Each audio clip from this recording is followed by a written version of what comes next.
Olá pessoal, tudo bem? Sejam bem-vindos ao podcast Dar Up em Off.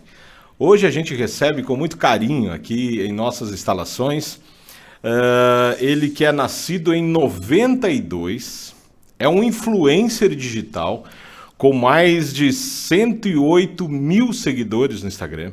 Ele também é formado em filosofia pela Unifac de Mato Grosso do Sul.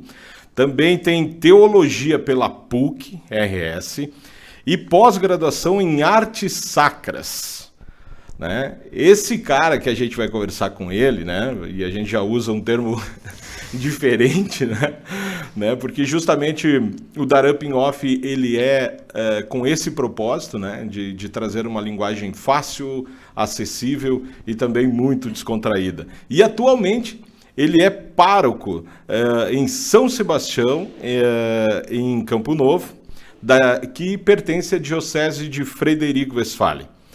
Senhoras e senhores, com vocês, seja bem-vindo, o nosso convidado do dia, nosso convidado para mais um podcast, o senhor Padre Lucas Fôlego. Muito obrigado pelo convite, de estar aqui na Dar Up Off. Eu acho que é uma oportunidade muito importante de nós conversarmos, né, de forma assim descontraída, né? Sempre foi meu intuito, desde de padre, de evangelizar e levar a palavra de Deus dessa forma, né? De uma forma levar a verdade, né? Claro que sim, mas sempre de forma muito descontraída e de forma que as pessoas possam ter uma fácil compreensão. Então é uma alegria para mim estar aqui hoje. Obrigado pelo convite de vocês. Obrigado, padre, por ter aceitado o nosso convite, né, do Dar Up em Off, de trazer um pouco dessa situação de ver que por trás de um padre tem o ser humano, Lucas, e eu acho que isso é bem importante para a nossa comunidade também, saber de todas essas partes que agora a gente vai perguntar para ti no decorrer do programa. Tá bom, sim. Padre Lucas, diz para nós, 108 mil seguidores no Instagram. Sim.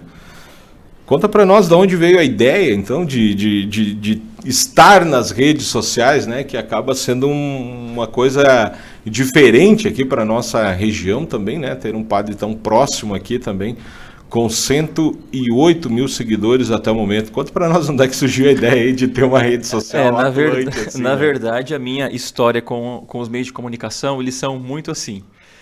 Uma vez eu tinha o Facebook, daí excluía, daí tinha Instagram, daí excluía. Sempre foi aquela coisa, sabe? Eu não quero, não é muito assim, não dá.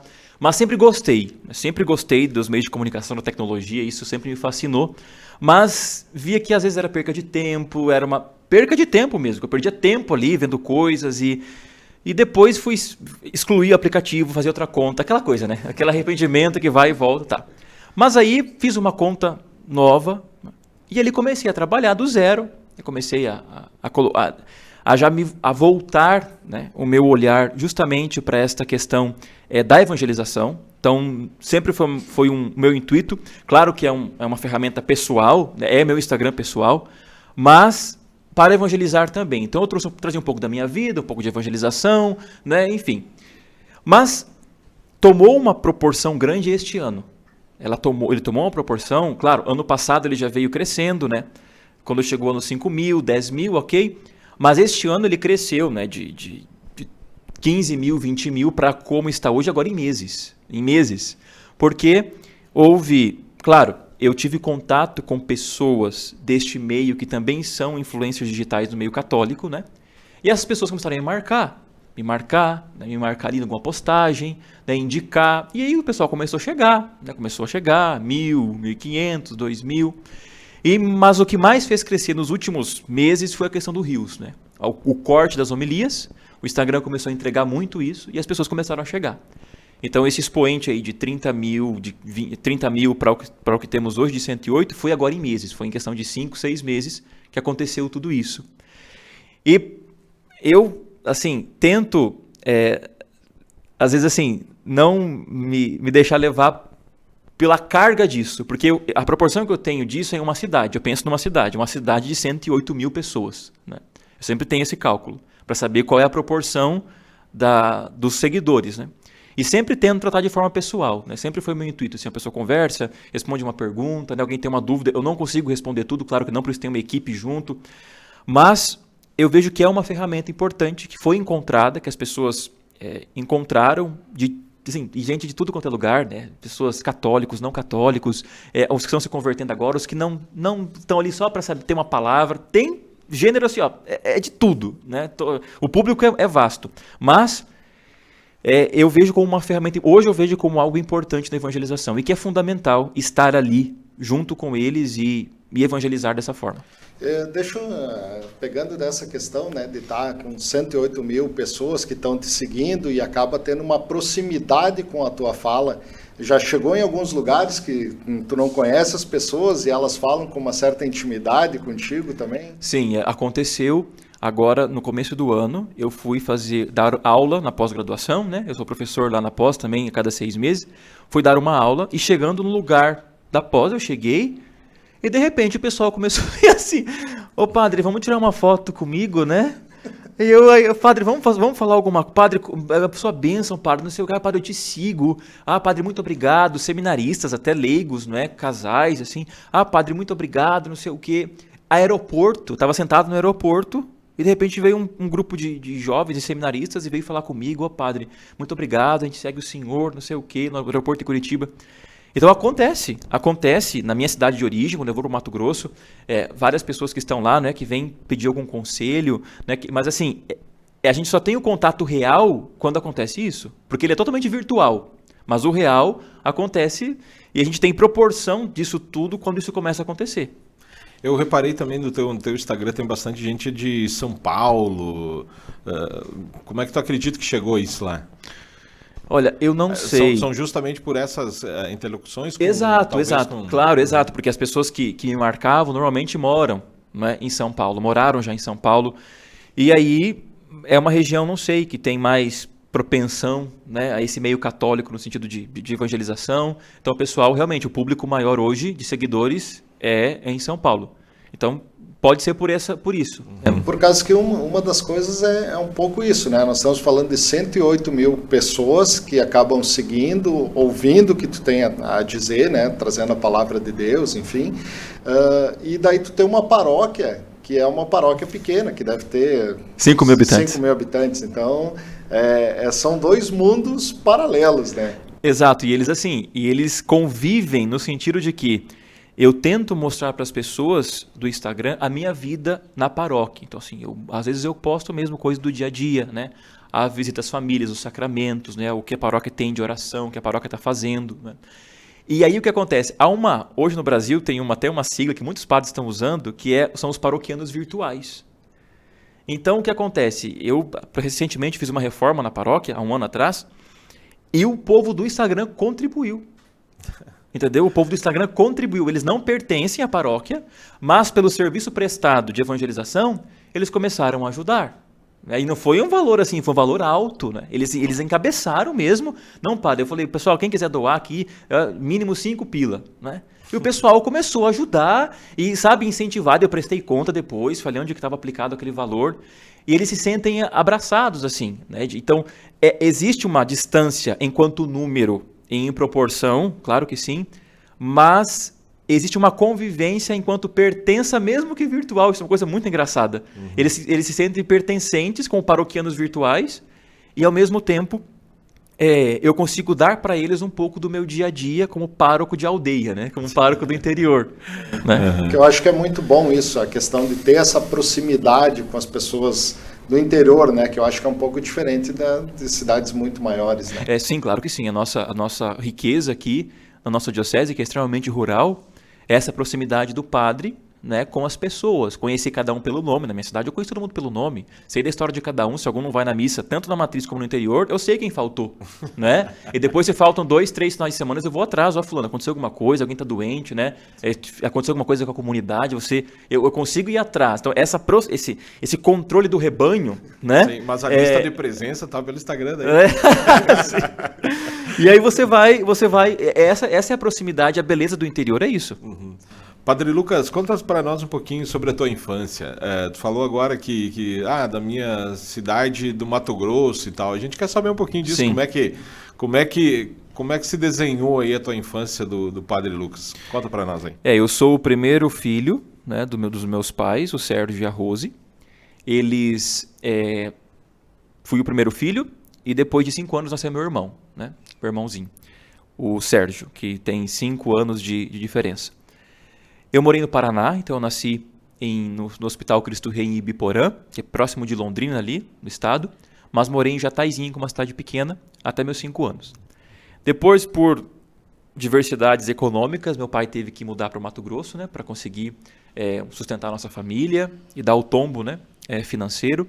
E foi primeiro, né, ficou lá 1 ano, depois eu e minha mãe e meu irmão fomos. E lá no Mato Grosso, moramos em Sinop primeiro, moramos lá muito tempo, e depois nos mudamos para Sorriso, onde estão até hoje meu pai, minha mãe e meu irmão, que já casou, inclusive, né? Casou esse ano, eu assisti o casamento dele, casou esse ano. Então, nós nos estabilizamos lá. Mas a minha família, minhas 2 avós e meus tios e primos, todos moram no Paraná, e também tem a família pelo sobrenome em São Paulo, né? Então, os Fôlego estão em São Paulo. Então, a família está ali, né, no Paraná e em São Paulo, mas pai, mãe e irmão moram em Sorriso, no Mato Grosso. Mas daí tu te sente mais paranaense, mato-grossense, gaúcho? Olha, eu me sinto assim, eu digo assim que a beleza da miscigenação do Brasil é essa, né? Que a gente se sente brasileiro e pertencente a todo lugar, né? Assim, eu vou para o Paraná, eu me sinto em casa, né? E orgulho, né? Quando eu vou em Curitiba, eu me sinto orgulho de ter nascido naquele estado. Vou para o Mato Grosso da mesma forma, porque o Mato Grosso, pelo menos a minha região, foi colonizada por gaúchos, né? Então eu bebi da cultura gaúcha toda a minha adolescência, né? Minha infância, adolescência e minha juventude. A estrutura, tanto é que quando eu vim para cá, não mudou nada a estrutura de paróquia, né? De festas, do povo, né? A cultura do chimarrão, né? Do CTG, tudo isso para mim não teve nada de... A única mudança que teve quando eu vim do Mato Grosso para cá foi o clima, que eu achei muito melhor. Assim, sim, porque o Mato Grosso ele é bem dividido entre chuva e seca, né? Chuva e seca são as 2 estações, né? Mas o clima aqui, né? As 4 estações bem divididas é o que me marcou muito, né? E eu acho isso muito bonito. O ciclo da natureza, a riqueza natural do Rio Grande do Sul, as belezas naturais também da vegetação. Então, enfim, isso é uma coisa que me cativou muito. Mas eu vim de lá, né? Então eu entrei no seminário lá, pela Diocese de Sinop, né? Fiz o propedêutico, fiz a filosofia, fiz um estágio pastoral depois da filosofia, e depois, então, eu pedi um tempo do seminário, né? Existe um momento na vida de qualquer seminarista que é normal que isso aconteça, e é bom que aconteça, que são dúvidas, né? Será que é isso mesmo, né, que Deus quer para mim? Será que essa é a minha vocação?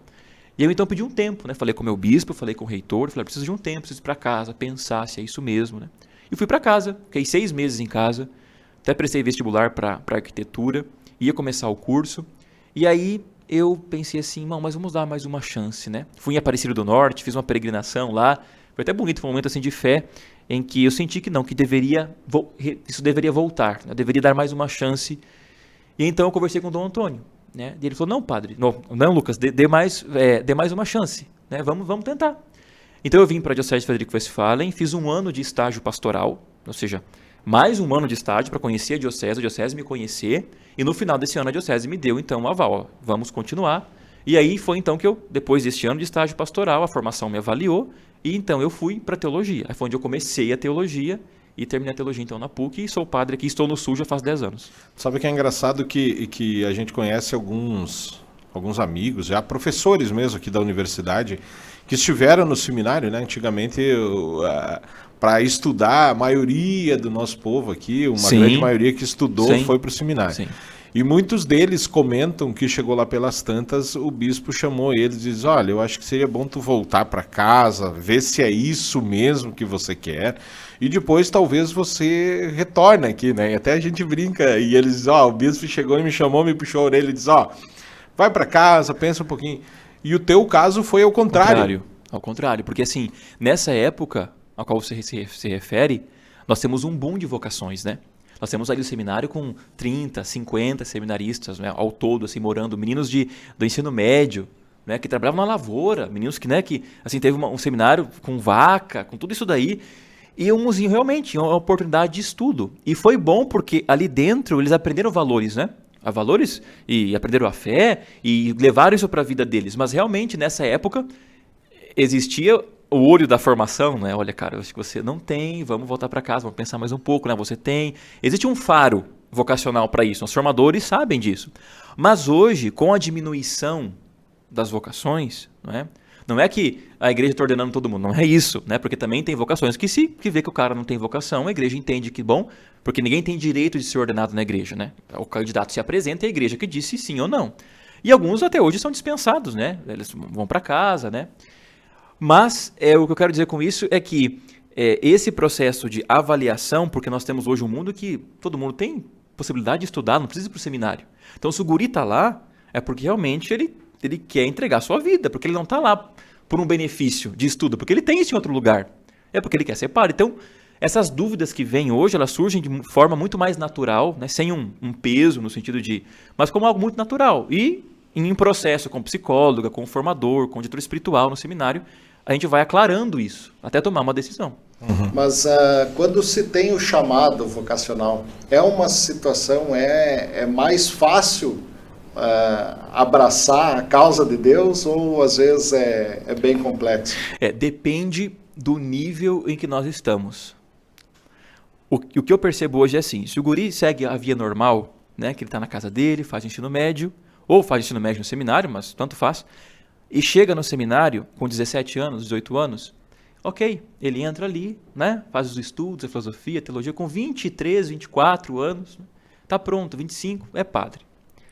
Mas hoje, o que está acontecendo, e eu acho isso muito interessante, é um fenômeno de vocações, que a gente chama de vocações adultas.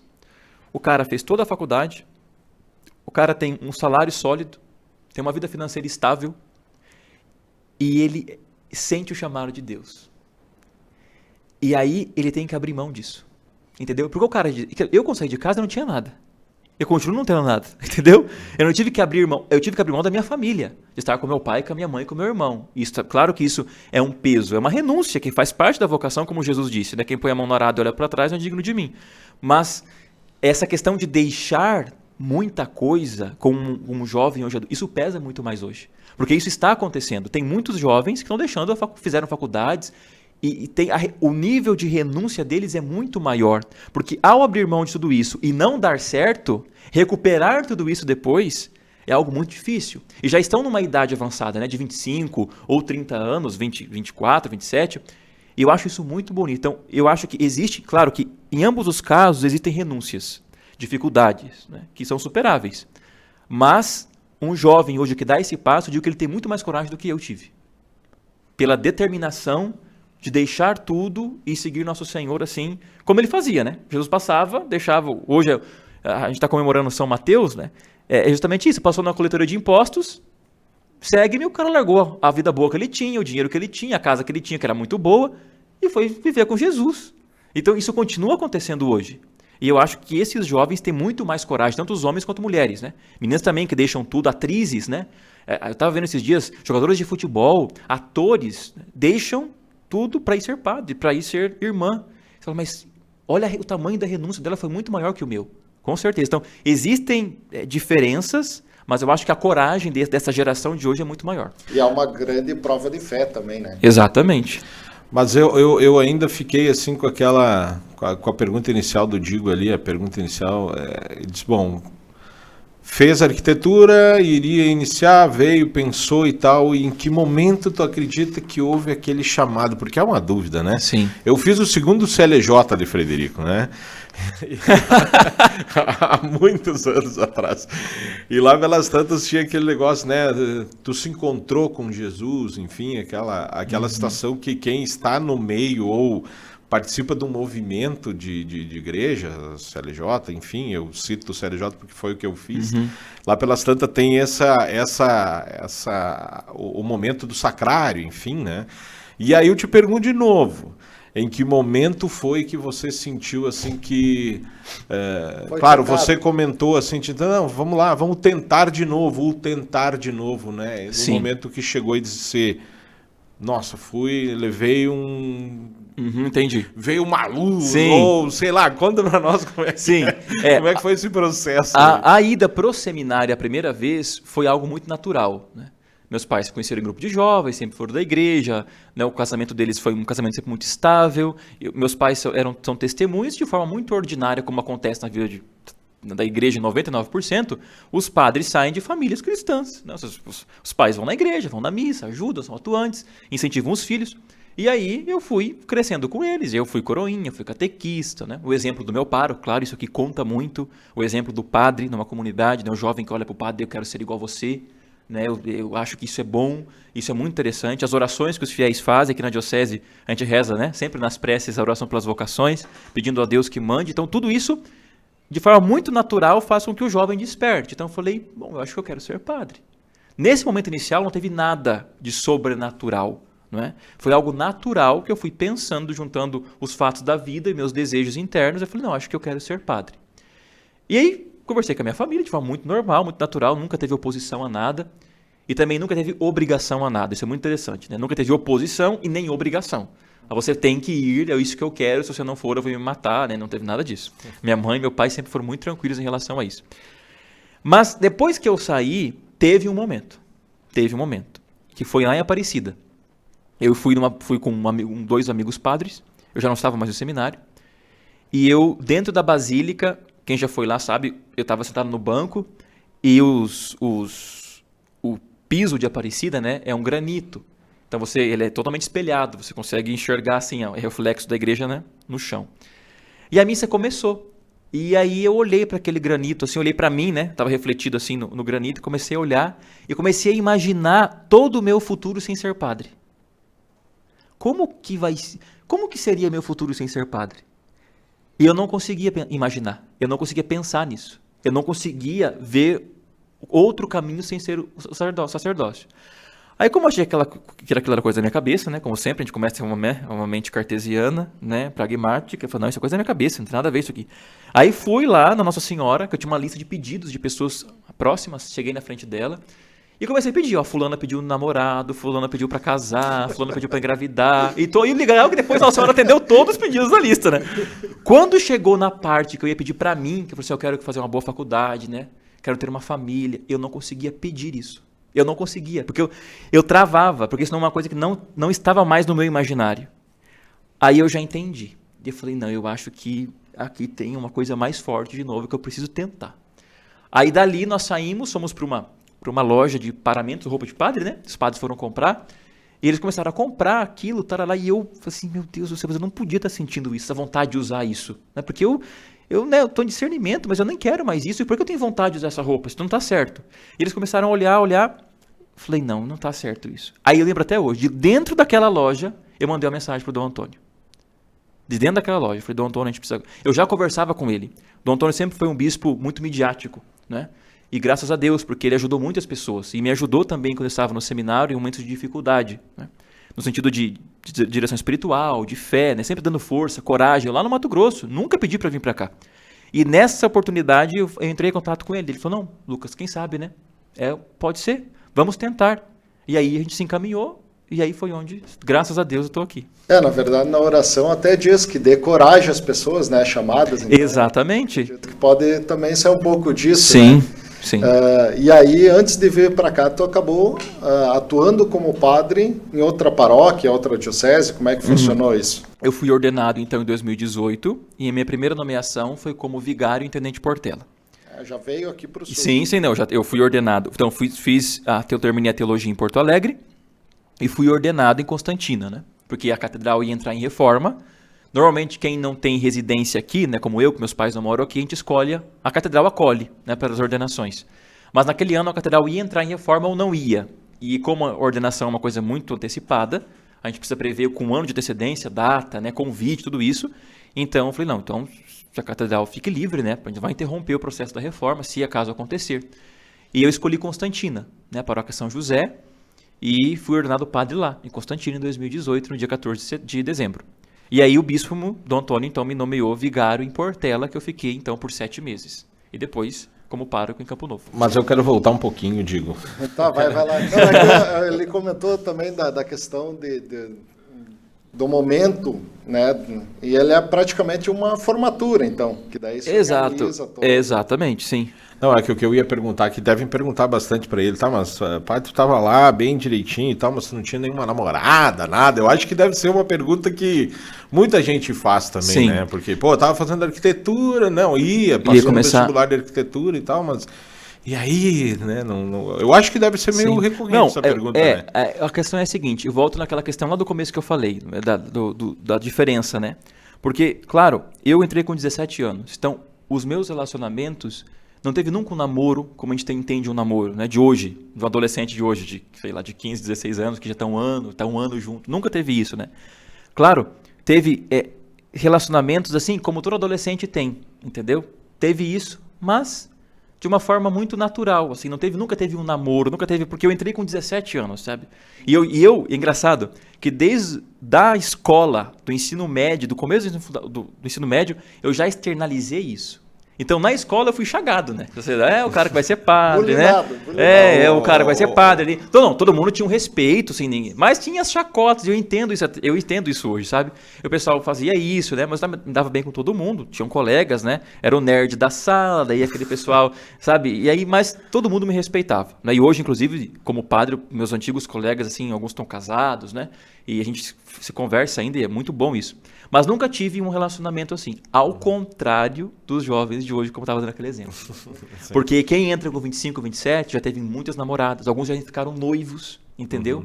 Então também essa renúncia pesa muito mais de quem teve uma vida já de um relacionamento, né, e de dar esse passo. Que são umas provações bem Exatamente, sim. Aí, como o Rodrigo estava falando, né? Terminou a formatura, foi legal, acolhido lá em Constantina, e depois você veio aqui então para Portela. Como é que eles te acolheram ali? Porque padre jovem, né? Até o estranho a gente conversando, porque tu não tem sotaque nenhum, é muito normal, né? Até do sotaque paranaense ou sotaque matogrossense, enfim, né? Como é que eles te acolheram ali? Como é que foi Tenente Portela na tua... Olha, primeiro que foi uma comitiva na própria ordenação, né? Eles foram em ônibus, né, lá na ordenação. Aí o bispo, no final da missa da ordenação, ele entregou, né? Entrega o padre para o pároco, né? Que era o padre Guido. Sim, tipo assim. E quando eu cheguei lá, claro, eu fui muito bem recebido, né? Nosso povo é um povo muito bom, é um povo muito acolhedor, né? Acolhe muito bem e sempre com muita disposição de ajudar, se tornar, né? Fazer como uma família mesmo, ser uma família, uma casa para o novo padre.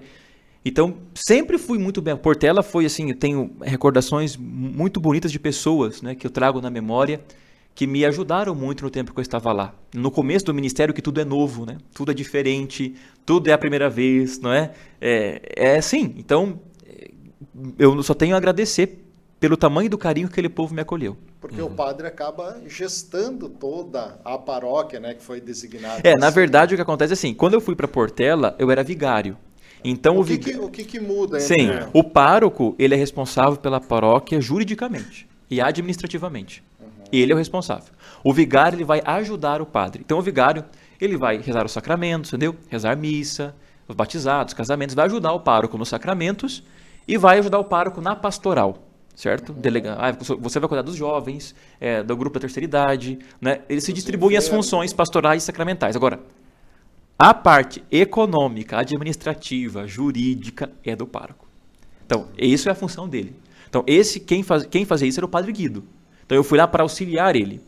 Essa dimensão que eu assumi como pároco foi depois em Campo Novo. Aí eu tomei esse papel como eu tenho hoje de pároco, né? Então, eu estava ali, e normalmente acontece isso na igreja. O padre ordenado é colocado com outro padre experiente, né, para ir aprendendo, para ali, né, beber da sabedoria, saber das coisas, etc. E depois de um tempo com ele, então, a igreja o nomeia pároco, né, de um determinado lugar. Essa divisão ela é bem curiosa também, porque pouco se fala sobre isso, né?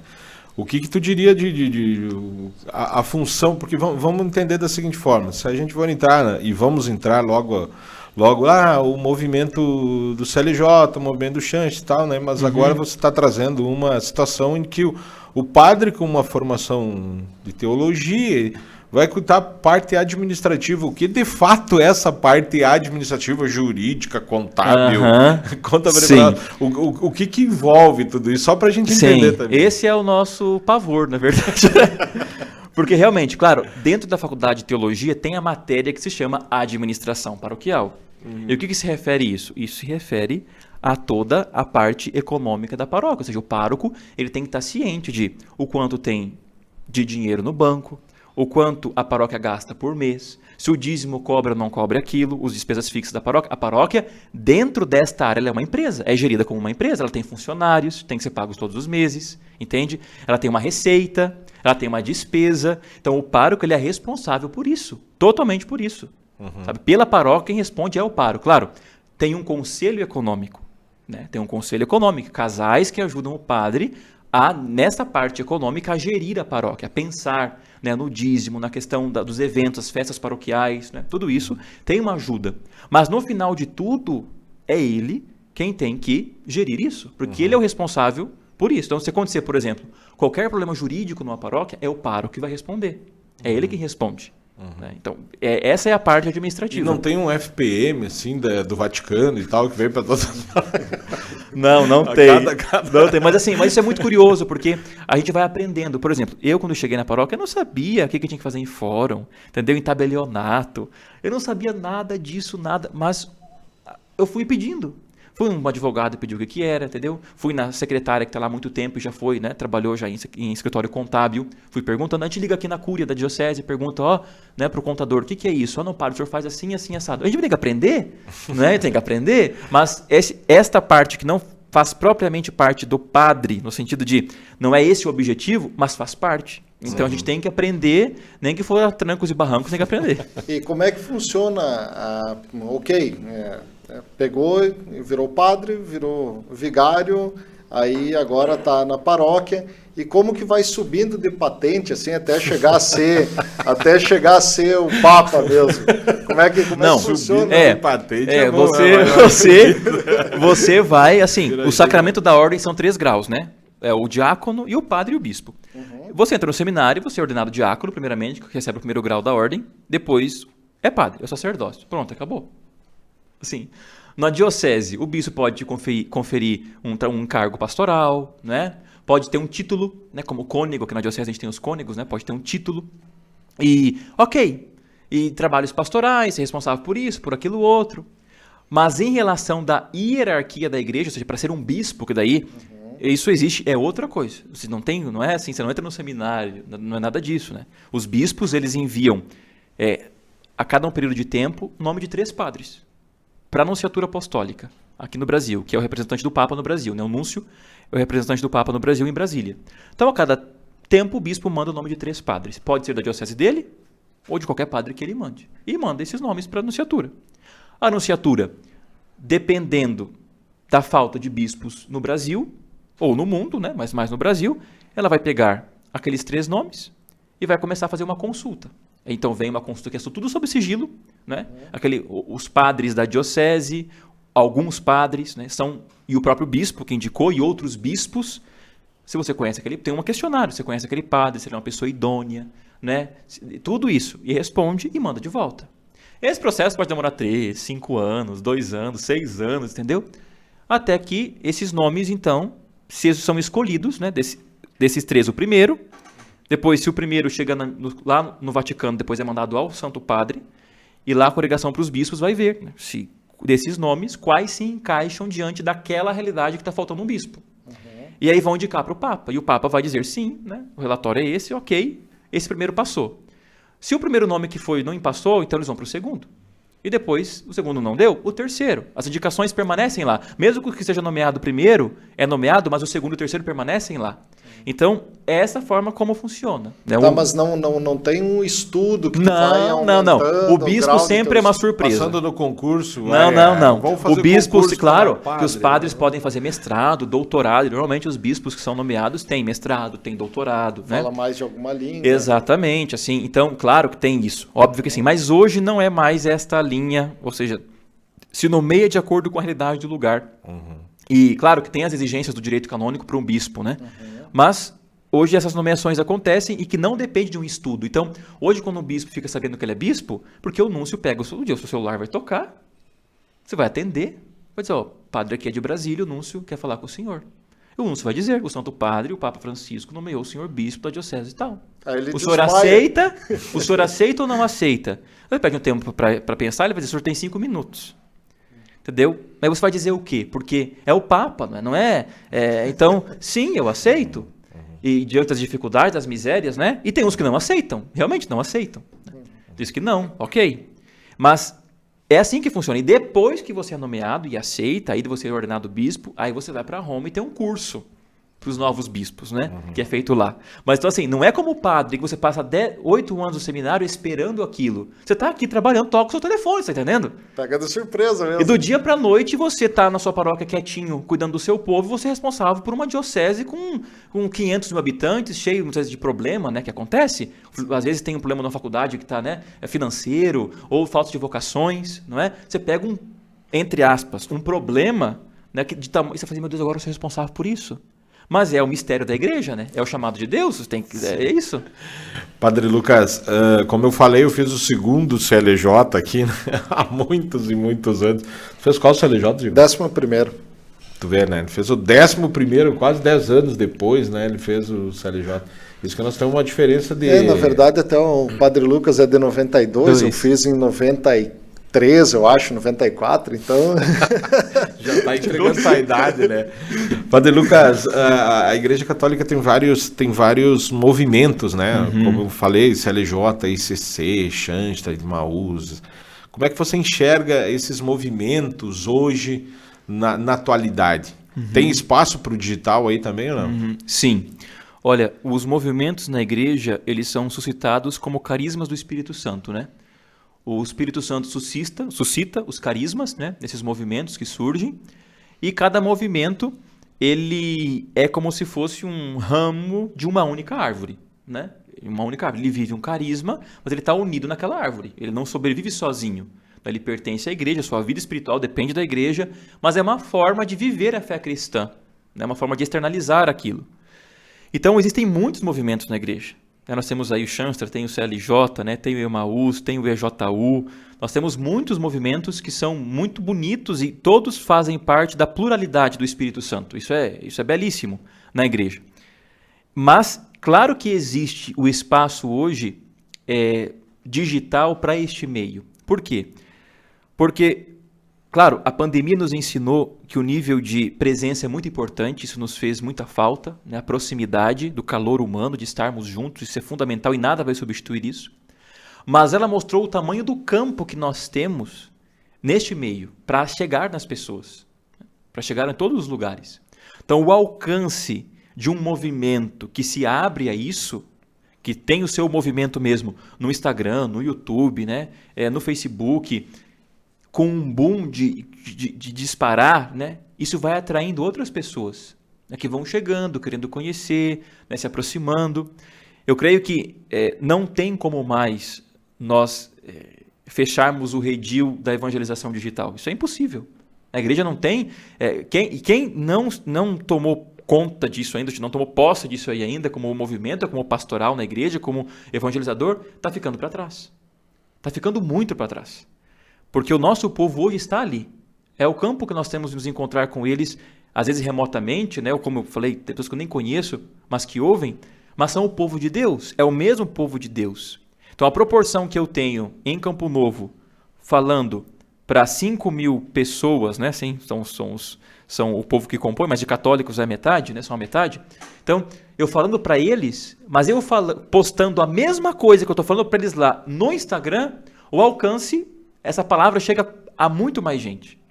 Então, é preciso fazer isso. É uma necessidade da igreja. E a igreja, nesses últimos anos, o magistério da igreja, os papas e os bispos, têm orientado a isso, né? Que nós todos, né? Os padres, os pastores, os leigos, que têm esse carisma, que tem uns que não têm, mas que têm adentrar nesse meio da comunicação e da tecnologia. Tu recorda de algum número extraordinário, de alguma homilia tua? Vamos dizer o seguinte, como você comentou, em torno de 3.000 pessoas lá de Campo Novo, e de repente uma homilia, porque tem no teu Instagram, né, os recortes das tuas homilias, né?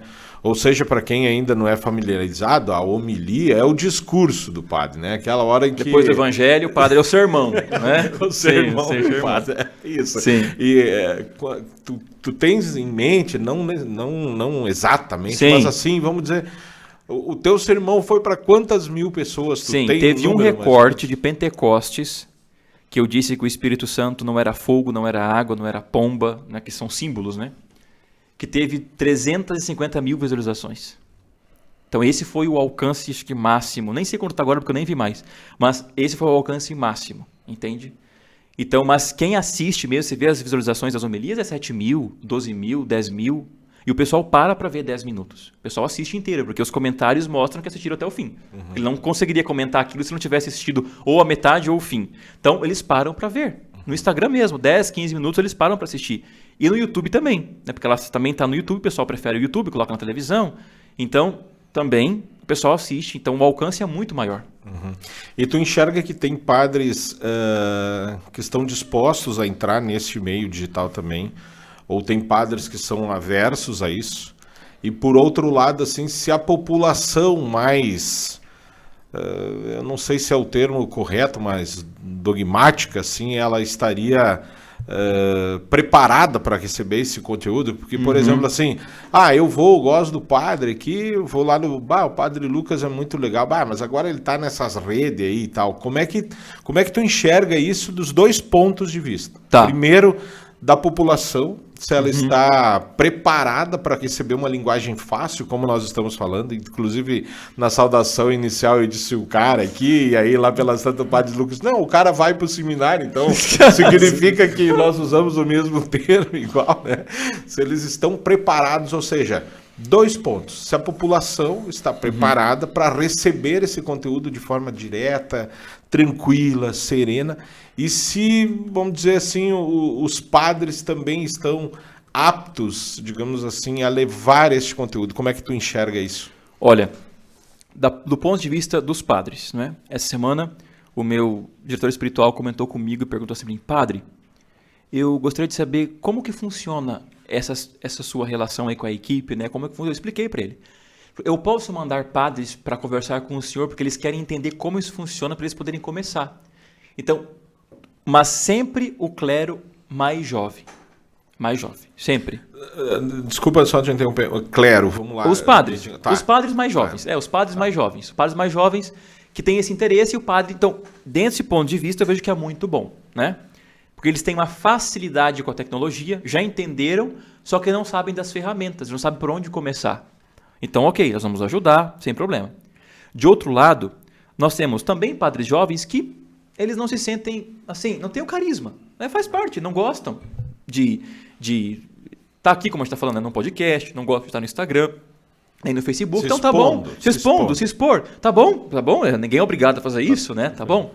E aí tem o outro grupo que não, que realmente, eu penso assim, pela questão da idade, do tempo, já não tem a facilidade, entende? Tem facilidade para ver. Tem um celular, ver o Instagram, ver o Facebook, mas produzir conteúdo, entender da ferramenta, sabe? E se dedicar àquilo, não. Sabe? Não. É o que acontece com a nossa população mais idosa, penso eu, sabe? Todo mundo tem internet, todo mundo tem Facebook, né? Instagram, tem muitas pessoas de idade também que me seguem. Só que entrar neste mundo e produzir o conteúdo, tá do outro lado, né? Entregar coisas, é muito mais complicado e muito mais difícil. Então eu entendo também essa parte. E claro que também vai ter o grupo da aversão, né? que acha que isso não é necessário, que essa exposição ela não é boa, né? que não está certo isso, que poderia se resguardar um pouco mais. Só que tudo está na intenção. Qual que é a verdadeira intenção? A intenção é evangelizar? Ou a intenção é uma promoção? É ganhar dinheiro, é ficar rico, é ficar conhecido e famoso? Tudo está na intenção. Se a intenção do meu coração é reta, e eu sei que eu estou ali para fazer isso e evangelizar, então pronto, o resto podem achar o que achar, não vai mudar nada, porque a minha intenção é reta. Né? Agora, então, mas eu penso que dentro da igreja essa questão é muito mais resolvida, porque, assim, na maioria, em 99% dos casos, se apoia. Né? O bispo apoia, os padres apoiam, mais aqueles que não fazem apoiam, né? Acham interessante, né? Continua, vai lá, coragem.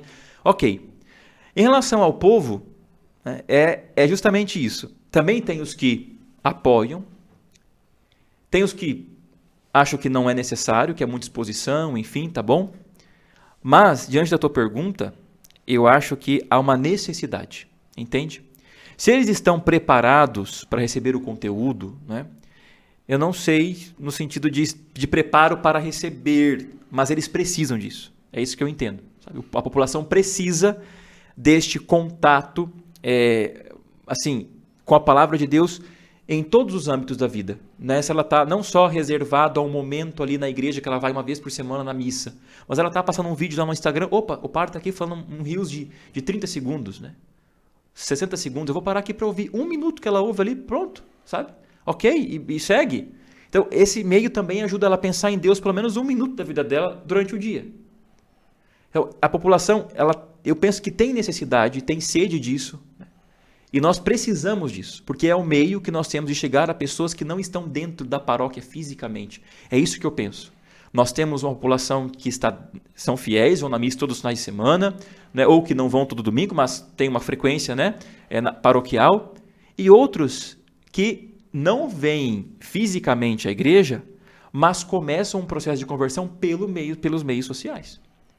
E aí vão parar na igreja. Vão parar para confessar com o padre, vão conversar com o padre, porque um padre na internet mandou ela ir lá no padre dela e dizer, olha, você precisa fazer isso, vai lá confessar com ele, conversa com o seu pároco, né? Então, você está entendendo? Uhum.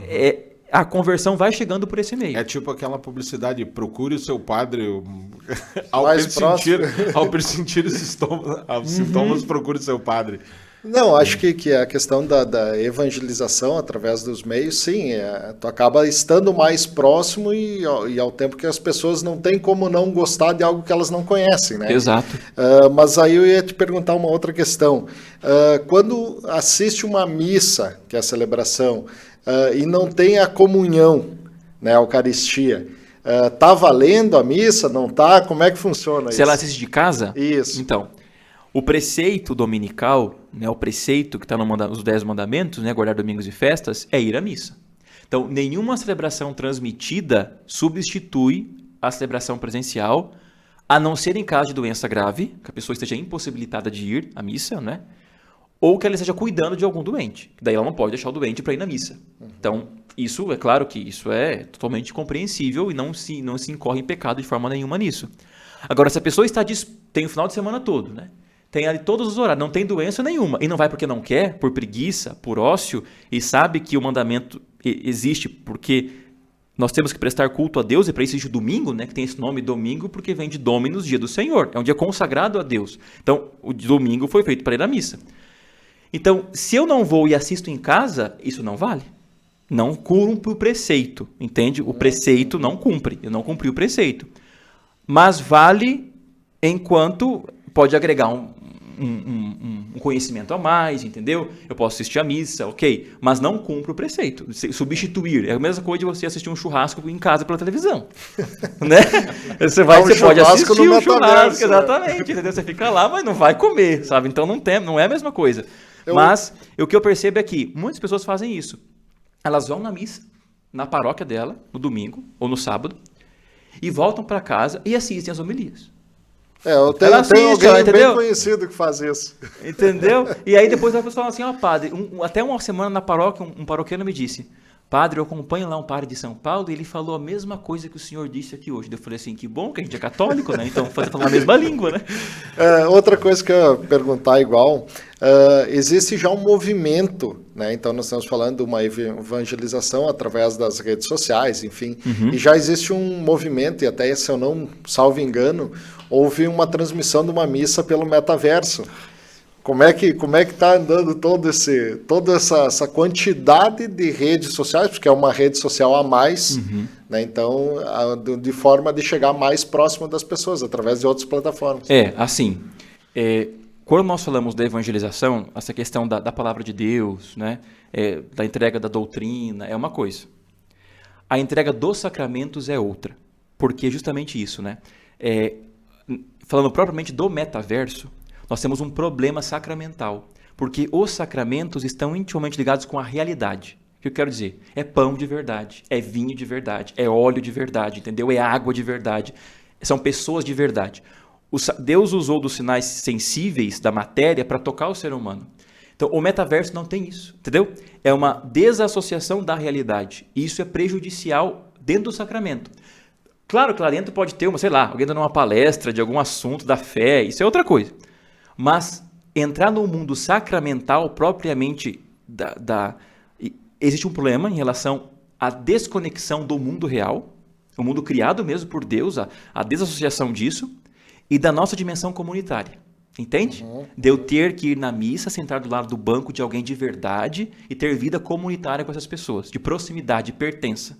Então, isso é muito danoso para a fé, muito danoso. Né? Claro, tem outras questões também filosóficas que envolvem, mas dentro dos sacramentos e da convivência comunitária é totalmente prejudicial. Repito, pode ser uma questão de doutrina, de uma palestra, mas...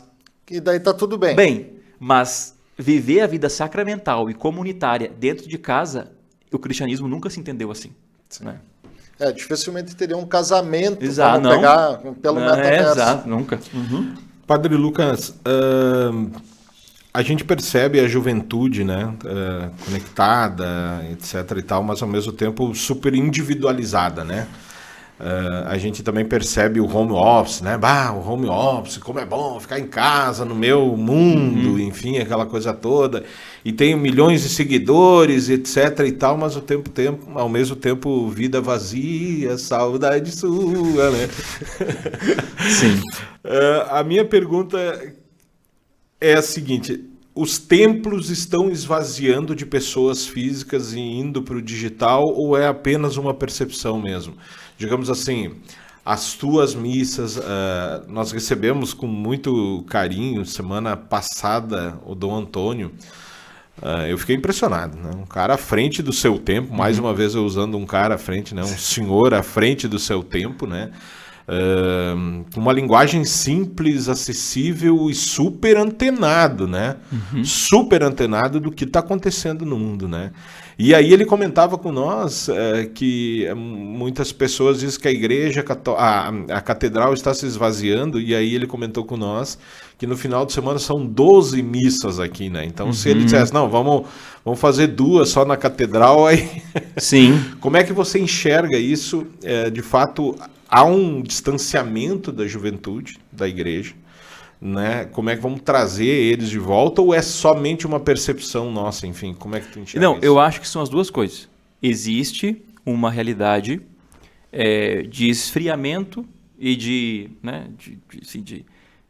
ficar, né? de não vir mais, de assim, se esfriar na fé. Né? É um católico esfriado na fé. Existe isso, sim, existe. Mas existe também um movimento contrário, né? Eu percebi isso lá na paróquia. As missas, assim, do sábado, que antes tinham X pessoas, hoje tem outro. Domingo cedo, que tinha muitos idosos, hoje a missa agora rejuvenesceu muito, né? E então, isso depende do trabalho pastoral do padre. Isso é fato, entende? Depende muito do trabalho pastoral do padre. De estar junto com a comunidade, de estar presente em todos os lugares, de puxar o povo, né? Eu nunca esqueço na minha ordenação, que Dom Antônio disse assim, que às vezes o pastor tem que ir na frente, guiando as ovelhas, porque elas estão perdidas. Às vezes ele tem que ir no meio, animando elas, vamos, e às vezes ele tem que ir atrás, tocando, porque elas estão parando, entendeu? Então, assim, você tem que conseguir jogar nesses 3 lugares ao mesmo tempo na paróquia, e isso dá muito resultado, né? Isso dá muito resultado. Então, eu percebo que existe sim um esfriamento de alguns e um afastamento, mas que este afastamento ele é temporário, entende? Por quê? Em algum momento, se aquela fé está lá dentro, ela foi somente esfriada, ela vai nascer de novo. Basta que alguém se aproxime, basta que alguém chegue de novo nessa pessoa, fisicamente ou pelos meios digitais. Ela vai ser influenciada de alguma forma a reavivar essa fé. Mas, olhando concretamente hoje, existe um retorno. Existe muita gente voltando para a igreja. Inclusive nos Estados Unidos é um fenômeno muito grande, até de conversões, sim. É uma coisa fantástica. A África hoje é o país que mais tem conversões ao catolicismo, é a África, é uma coisa fantástica também. Então, nós estamos vendo, né, existe um duplo movimento. Entendeu? Existe uma volta e uma busca, mas também existe aqueles que se afastaram, que esfriaram, que saíram. Pode ser por N situações, né? Por culpa da própria pessoa, por culpa de alguns membros da igreja, não sei. Daqui pode estar a culpa, pode ser de todo mundo. Mas essa pessoa tem que ser buscada. E às vezes nós nem sabemos que ela existe. Entendeu? Às vezes, quem é essa pessoa que foi embora? Tá, mas como que eu vou conhecer essa pessoa que foi embora? Como é que eu vou chegar nela? Bom, eu posso chegar nela pelos meios de comunicação. É uma forma que eu posso chegar nela. Então, é uma ferramenta também de trazer as pessoas de volta. Tu acredita que na Europa, a Europa também teve um movimento de esfriamento, também foi por conta desse afastamento da igreja com os fiéis, e daí, por ser de repente fiéis de uma idade mais avançada, também não se atingiu eles através da rede social? Enfim? A Europa, o grande problema da Europa é que a Europa, ela levou a fé para o resto do mundo, né? E ela envelheceu. Ela envelheceu muito. E, pela questão tanto do protestantismo, né, ou do catolicismo, que foram abrindo mão, não o catolicismo e o protestantismo, mas alguns membros, entendeu? Foram abrindo mão de algumas coisas, de outras coisas, e aquilo ali começou a um movimento de esfriamento, entende? A Europa foi envelhecendo, os casais não quiseram mais ter filhos, né? Isso foi uma grande verdade. Uma criança hoje, se chegar na Europa, hoje em alguma igreja com um bebê de colo, você está no primeiro banco, você vai virar a atração da igreja. As pessoas vão lá ver o bebezinho, porque a situação é essa. É um continente que envelheceu e está deixando a sua fé envelhecer junto. Esta é a verdade, sabe? É a verdade. O clero também já envelheceu, não tiveram novas vocações. Então, existe também todo um movimento modernista que entrou nisso, um pensamento modernista, enfim, aqui a gente teria pano para manga. Mas a verdade é essa, é um continente que envelheceu, a fé envelheceu, entraram problemas filosóficos dentro deste meio tempo, entendeu? Veio o ateísmo prático, a juventude foi inebriada de muita ideologia e de filosofias, e aí foi minando todo o continente, que foi aberto também ao Islã. O islamismo entrou muito forte na Europa, ainda está entrando, né, na França, enfim. Então nós temos todo esse quadro hoje em que a Europa parece que quer negar sua fé. A fé na qual ela foi fundada, né, que foi o catolicismo, ela foi fundada sobre isso. E aí ela parece que do dia para a noite ela quer negar tudo isso. A Revolução Francesa foi isso, a gente sabe, a Revolução Espanhola, todas as guerras que tiveram na Europa tiveram também fundos religiosos. Então parece que quer se sufocar a fé. E a consequência é o que nós estamos tendo hoje. Sim. E me diz uma coisa, tu hoje, com essa quantidade de seguidores que tem, e por mais que você seja um padre novo, a forma que você fala é muito reta, né? Ela não é relativizada ao exemplo do que tu comentou. Uhum. Foi se relativizando muitos assuntos para, de repente, não perder fiéis, Sim. enfim, e, de repente, nesse não relativizar, ficou morno. Uhum. Né? E o morno, segundo o que diz, será vomitado. Então, tu acredita que hoje, mesmo sendo novo e falando para uma juventude, falando para um público desse, a forma melhor é ser reto nas doutrinas? Sim, porque o que acontece? A doutrina de Cristo, ela é imbarganhável, né? Ela é intocável. Nós somos apenas transmissores, nós não somos donos. Então, eu não posso alterar o depósito da fé, eu não posso alterar o evangelho, eu não posso alterar a verdade. Eu não posso manipular a verdade está aí. Como Jesus, no discurso da sinagoga em Cafarnaum, disse: eu sou o pão da vida. Quem come meu corpo e bebe meu sangue, permanece em mim e eu nele. Quem não me come, não terá a vida eterna. E aí todo mundo começou a ir embora. Esse cara é louco, como é que ele vai dar do seu corpo para comer, do seu sangue para beber? E todo mundo começou a ir. E aquele povo que seguia tudo ele, foi todo mundo embora. Ficou só os 12. Ele olhou para os 12 e disse: vocês também não vão embora? Porque é a verdade. Então a igreja nunca vai estar preocupada com o número. Nunca, a igreja nunca se preocupou com isso, entende? Porque os que foram embora, de certa forma, abandonaram pela sua infidelidade, entende? Não foram fiéis. Agora, a doutrina ela é embarganhável. A forma como nós vamos transmitir ela pode ser de diversas formas, com uma linguagem acessível, entendeu?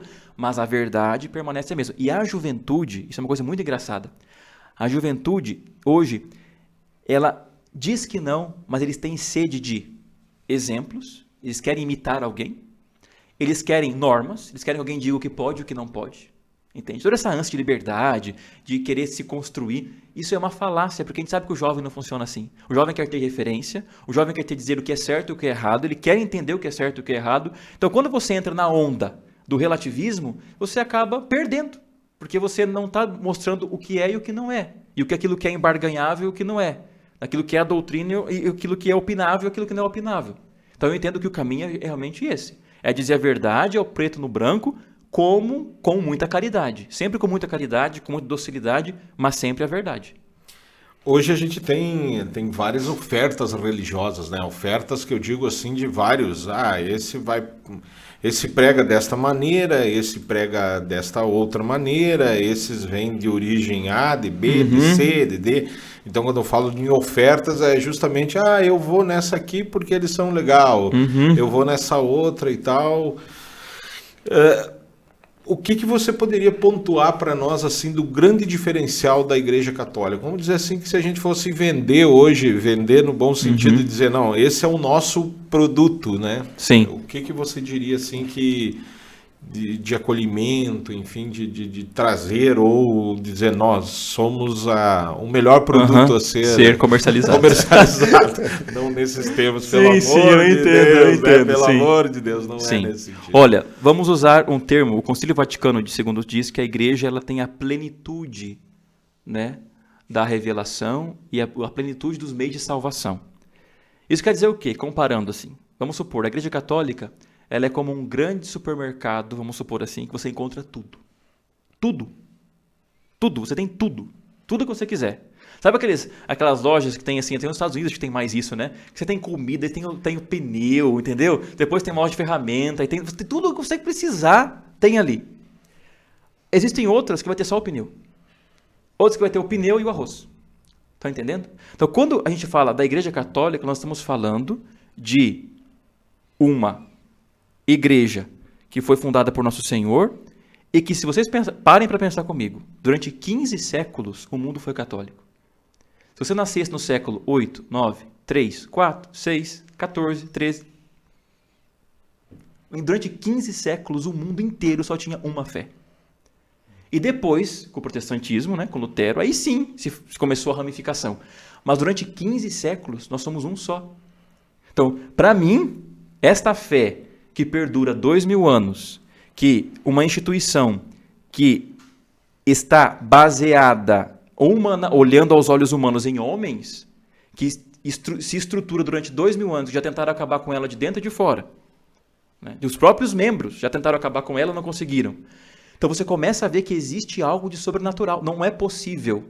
Não é possível que tenha uma coisa apenas humana nisso. Né? Então, os fatos históricos, a própria doutrina do Evangelho, a consolidação da doutrina, a doutrina católica, a doutrina da fé, né? A história da igreja. Quem é assim, tem uma inteligência para estudar a história? Quem é assim, eu vou ser honesto intelectualmente. Eu vou olhar a história honestamente, dos primeiros séculos. Século 1, 2, 3, 4, os que os santos padres escreveram. Era todo mundo católico. Se você estudar a história da igreja, você se converte. É impossível você estudar os santos padres dos primeiros séculos e falar, cara, esse cara pensa igual eu hoje. Ele cria na mesma coisa que eu creio. Entende? Então, estudar, se debruçar sobre isso, é você falar, não, é aqui. A plenitude de todas as coisas, da verdade, da tradição, do magistério, das riquezas da fé, estão aqui. Entende? As outras denominações, elas podem ter particularidades. Né? Umas têm a palavra de Deus, outras têm isso, têm aquilo, mas a plenitude, o todo, está na Igreja Católica. É muito interessante ouvir falar, e eu até assisti uma palestra do Pondé, em que ele comenta sobre a questão do Jesus Cristo aos olhos do catolicismo e ele vê aos olhos da história, né? Sim. Então eles chegaram até alguns estudos que diz que sim, esse homem existiu, então na parte histórica não se tem mais o que discutir, sim. Né? Mas a parte do catolicismo igual é algo que ainda ele é muito, como tem na própria Bíblia, tem muitas passagens figurativas. Então é algo muito complexo para se debruçar e saber. E eu vejo que a parte do católico, às vezes, a gente deixa um pouco a desejar nos estudos para saber mais. Então, existe uma verdade? Existe. Mas será que nós estamos estudando essa verdade para... Exato. Então, acho que às vezes tem um pouco dessa falha, né? Sim, claro que sim. Não, tem muita dessa falha. Hoje os católicos, infelizmente, eles não conhecem a palavra de Deus, né? Não conhecem a sua doutrina, frequentam as santas missas, são pessoas piedosas, pessoas de oração, pessoas de reta intenção, mas que tiveram, às vezes, uma catequese mal formada, né?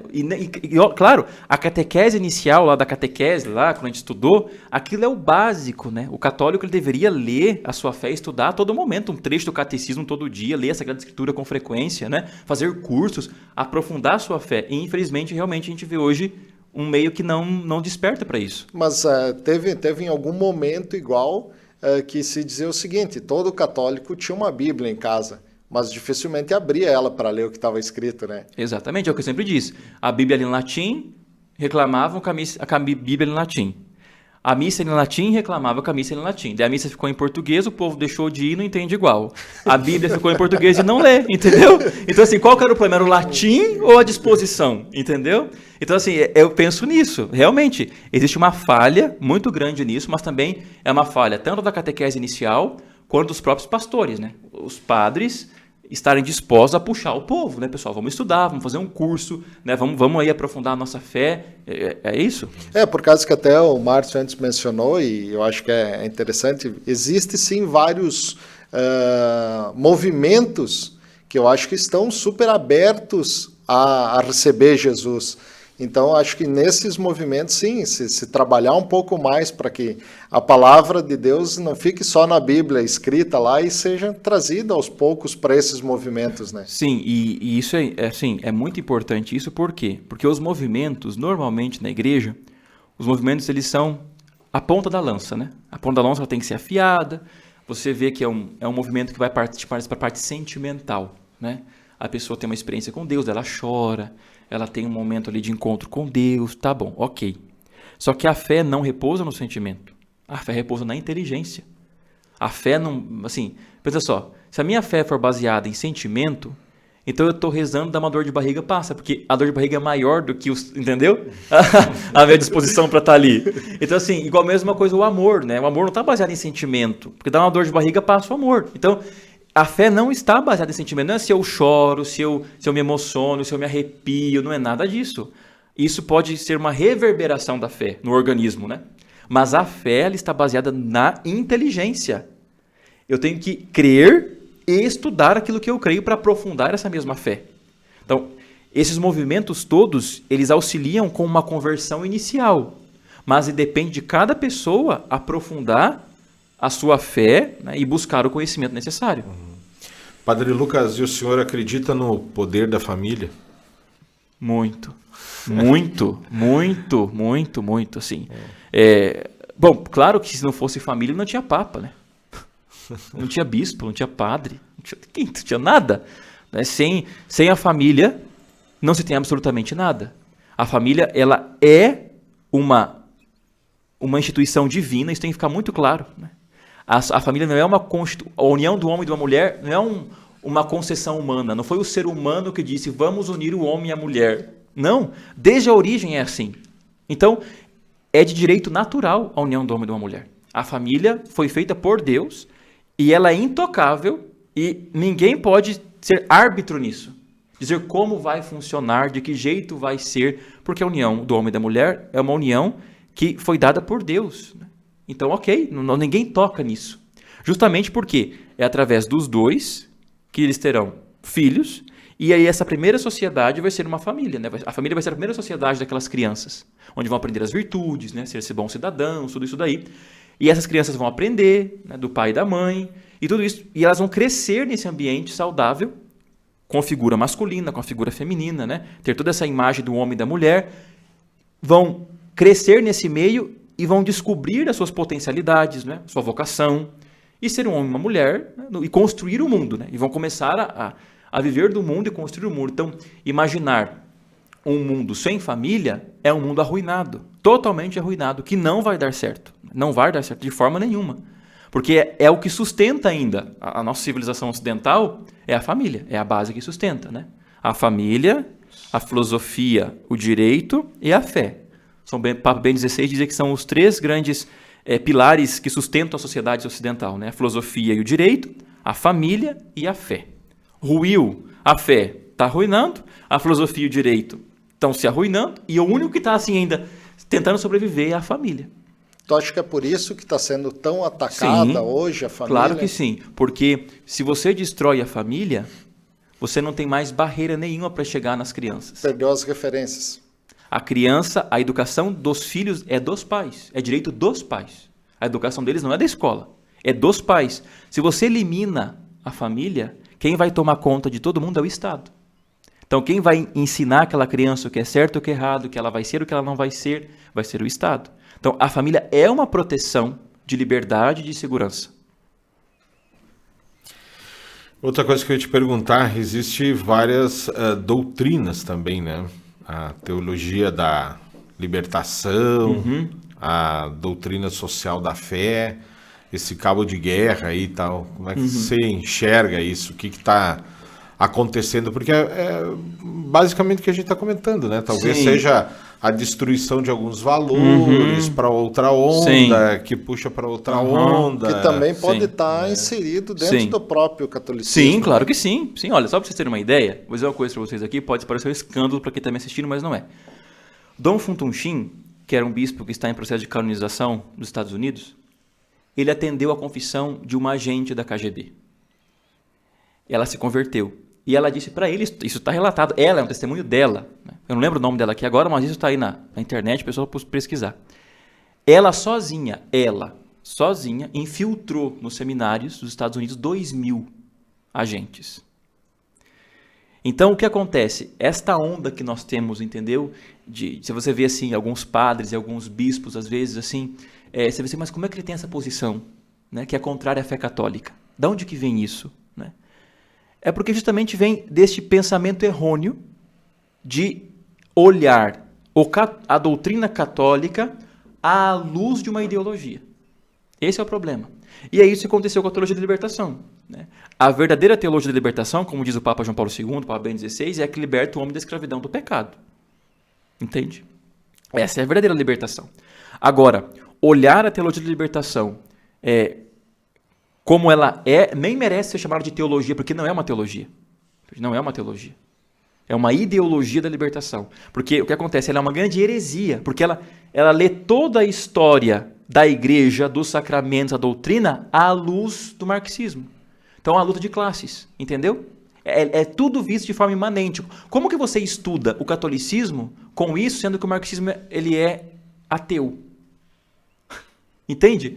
Então, você começa a olhar e falar, mas como que é possível isso? Mas não é possível. Então, por isso que você começa a esvaziar o evangelho, Jesus se transforma num guerrilheiro, num homem qualquer, entendeu? Jesus é um cara que veio aqui para deixar só uma mensagem legal para nós, ele não multiplicou os pães, foi uma grande partilha, né, de todo mundo que tinha o seu pouquinho, deu para todo mundo, ele não mandou sobre a água, não fez nenhum milagre, porque esse é o Cristo construído pelos apóstolos. Então, você vai esvaziando toda a fé. A fé vai sendo minada, porque ela é vista pela luz de uma ideologia.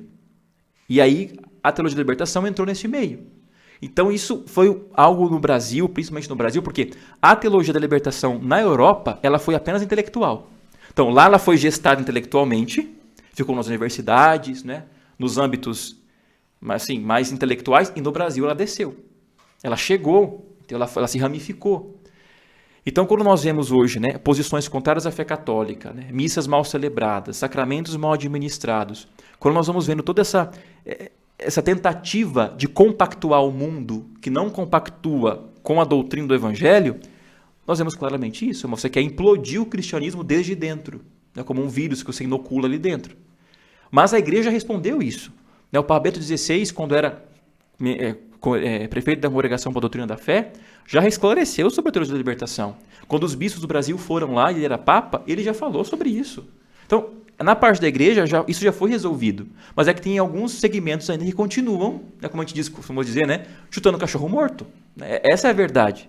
Mas a gente tem que defender aquilo que a igreja, né, prega e defende, que é a verdade do Evangelho. Sim, por causa que queira ou não, né, a disseminação do ensino das universidades foi tudo no início, no catolicismo, que fez com que se proliferasse, né, na humanidade, igual os ensino. Sim. E mesmo dentro das universidades que são católicas, hoje, em muitas delas, já não se fala em Jesus. Exato, então, sim.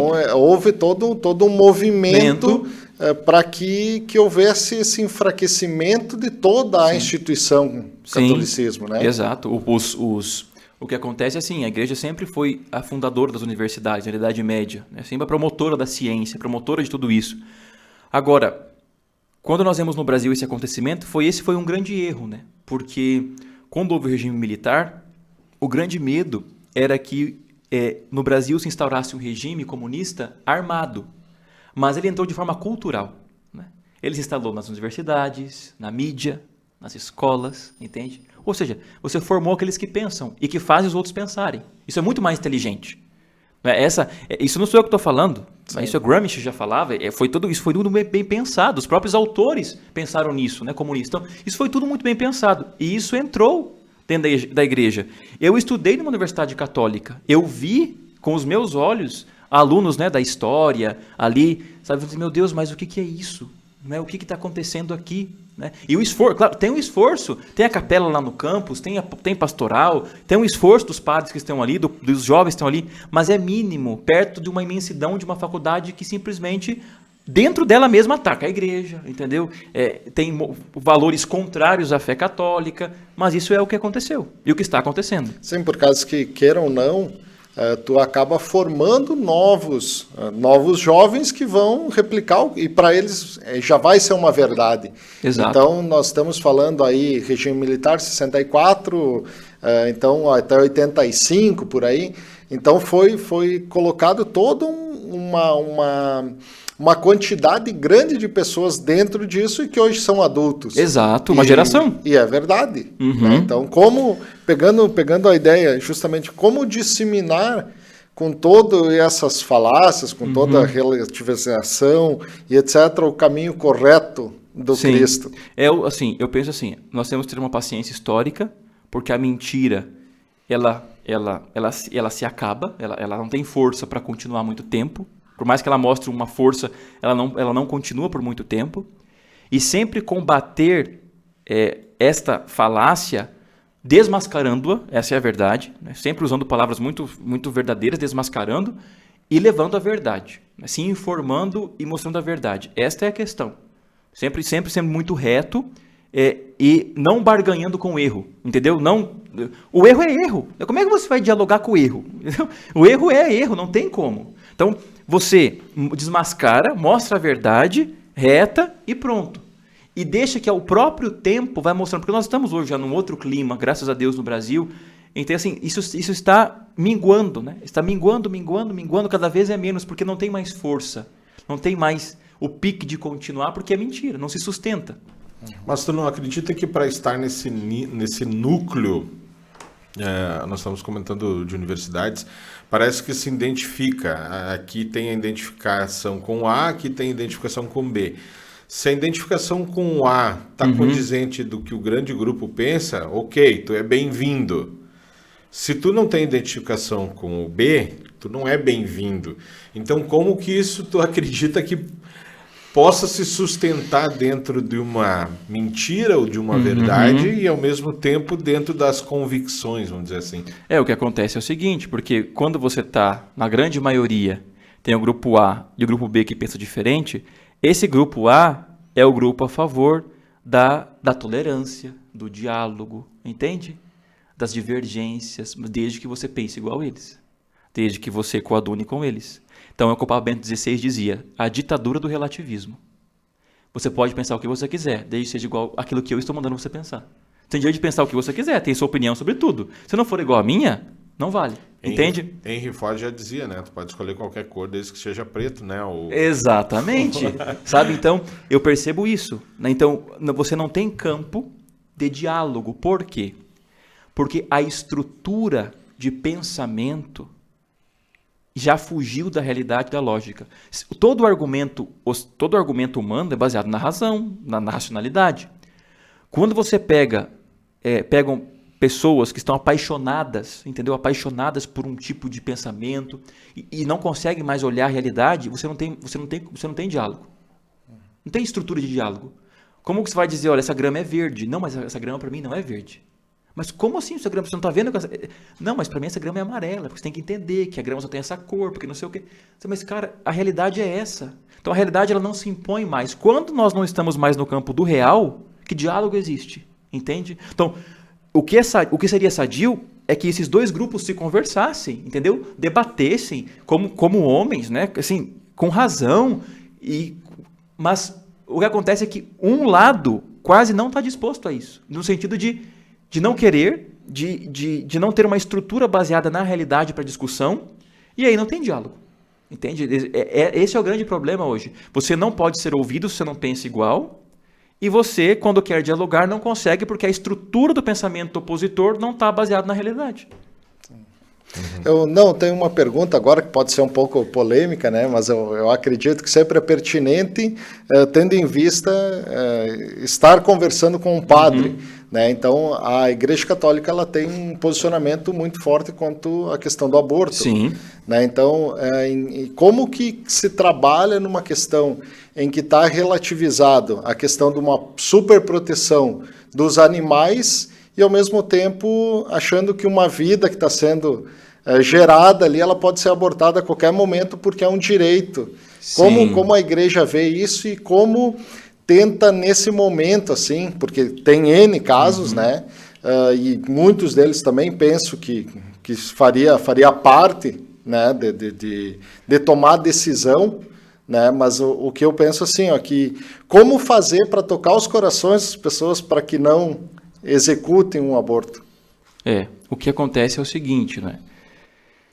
O direito da vida, da concepção até a seu fim natural, né? A morte natural é o que a igreja defende justamente pela não manipulação da vida. Ou seja, aquele embrião é um ser humano, desde o momento da concepção, ele não pode ser outra coisa a não ser um ser humano. Você não vai conceber um ser humano, não vai ser concebido e ainda nascer um gato. Você vai pegar um ovo de uma galinha, você não vai esperar um dinossauro, vai ser uma galinha. É a mesma coisa ali. Já tem tudo o que ele vai ser para ser um ser humano. É um ser humano, né? Não quer dizer que ele não tem um corpo assim, que ele não é um ser humano, entende? Então, ele é objetivamente um ser humano.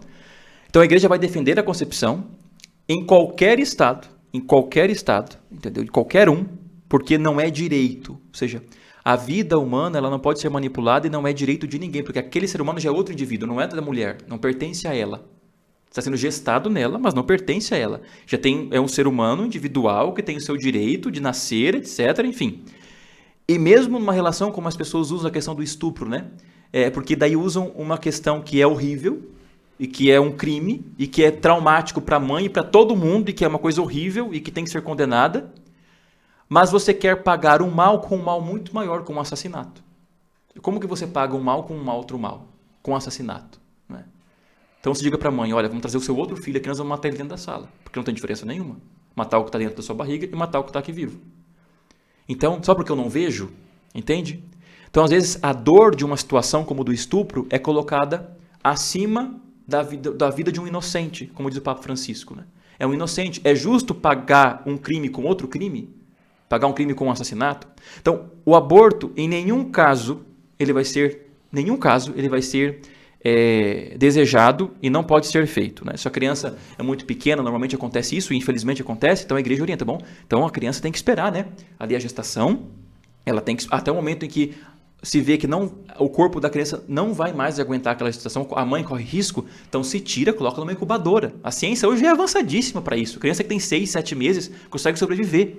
Então o aborto em nenhum caso ele é permitido. E também é eutanásia, matar pessoas porque estão ali ocupando lugar numa UTI, estão vegetando. Não, o direito à vida é até o último instante. Se ela está daquela forma, é porque ela está unida à paixão de Cristo e tem um motivo redentor naquele sofrimento que nós não enxergamos. Mas Deus dá a vida e é Deus quem tira. Então, em nenhum momento, e o aborto não é uma questão de fé, meu Deus do céu. Não é uma questão de fé. É uma questão humana. Qualquer um que tem 2 neurônios sabe que um ser humano tem direito de nascer e que não pode ser assassinado no ventre da sua mãe. Não é uma questão de fé. Não é você ser católico para defender uma criança, né, no ventre da sua mãe. Isso é uma questão normal. E essa questão do aborto, que envolve toda uma discussão, enfim, culmina nessa questão hoje da questão dos animais, né? São 2 coisas totalmente diferentes, né? Você defende a tartaruga, que tem que ser defendida, né? A baleia, tudo isso daí, mas você não dá a mesma importância que dá para um embrião. Não é a mesma. Os grupos que defendem o aborto são os grupos que apoiam a tartaruga nascer, a baleia também ter as coisinhas dela lá, a floresta, entendeu? É tudo isso. Então, como nós vamos conciliar essas 2 coisas? Eu não posso olhar para isso e dizer que essa pessoa está olhando para a realidade de uma forma justa, porque ela não está. Então você defende uma coisa e defende outra, ou mate as duas. Agora você não pode simplesmente dizer, não, eu sou a favor disso, dos animais, mas não do ser humano. Então o que está por trás realmente disso? Né? Uma mulher que mata outra mulher no ventre. Né? Essa é a questão. Né? Eu defendo o direito das mulheres, aí você mata uma mulher antes dela nascer. Entende? Eu defendo as mulheres e eu mato uma mulher dentro de mim. Então, isso não parece meio ilógico, um discurso meio... Né? Na verdade, ele, claro, ouvindo o senhor comentar igual, mas ao mesmo tempo imaginando, tentando colocar-se numa situação que é muito complexa, claro que a questão de um estupro, sabe? Claro que eu sim. acho que é basicamente o ponto de vista que eu vejo assim que é o mais dolorido. Sim, então claro que sim. Então esse sabe, uma gravidez indesejada, sim. Não, daí é o livre-arbítrio e vai ter as consequências dos teus atos, né? Mas nesse caso eu acho sempre meio complexo, sim. Por mais sim. Não, eu entendo perfeitamente. Isso, inclusive até essa semana, se não me engano, Dom Antônio estava dizendo de uma menina, de um caso que teve aqui, que ele defendeu, né, que foi o mesmo caso, né, e ele defendeu a questão da menina não ser abortada. E depois ele perdeu o contato com essa pessoa. Isso foi para a mídia também, era para ter conseguido um aborto.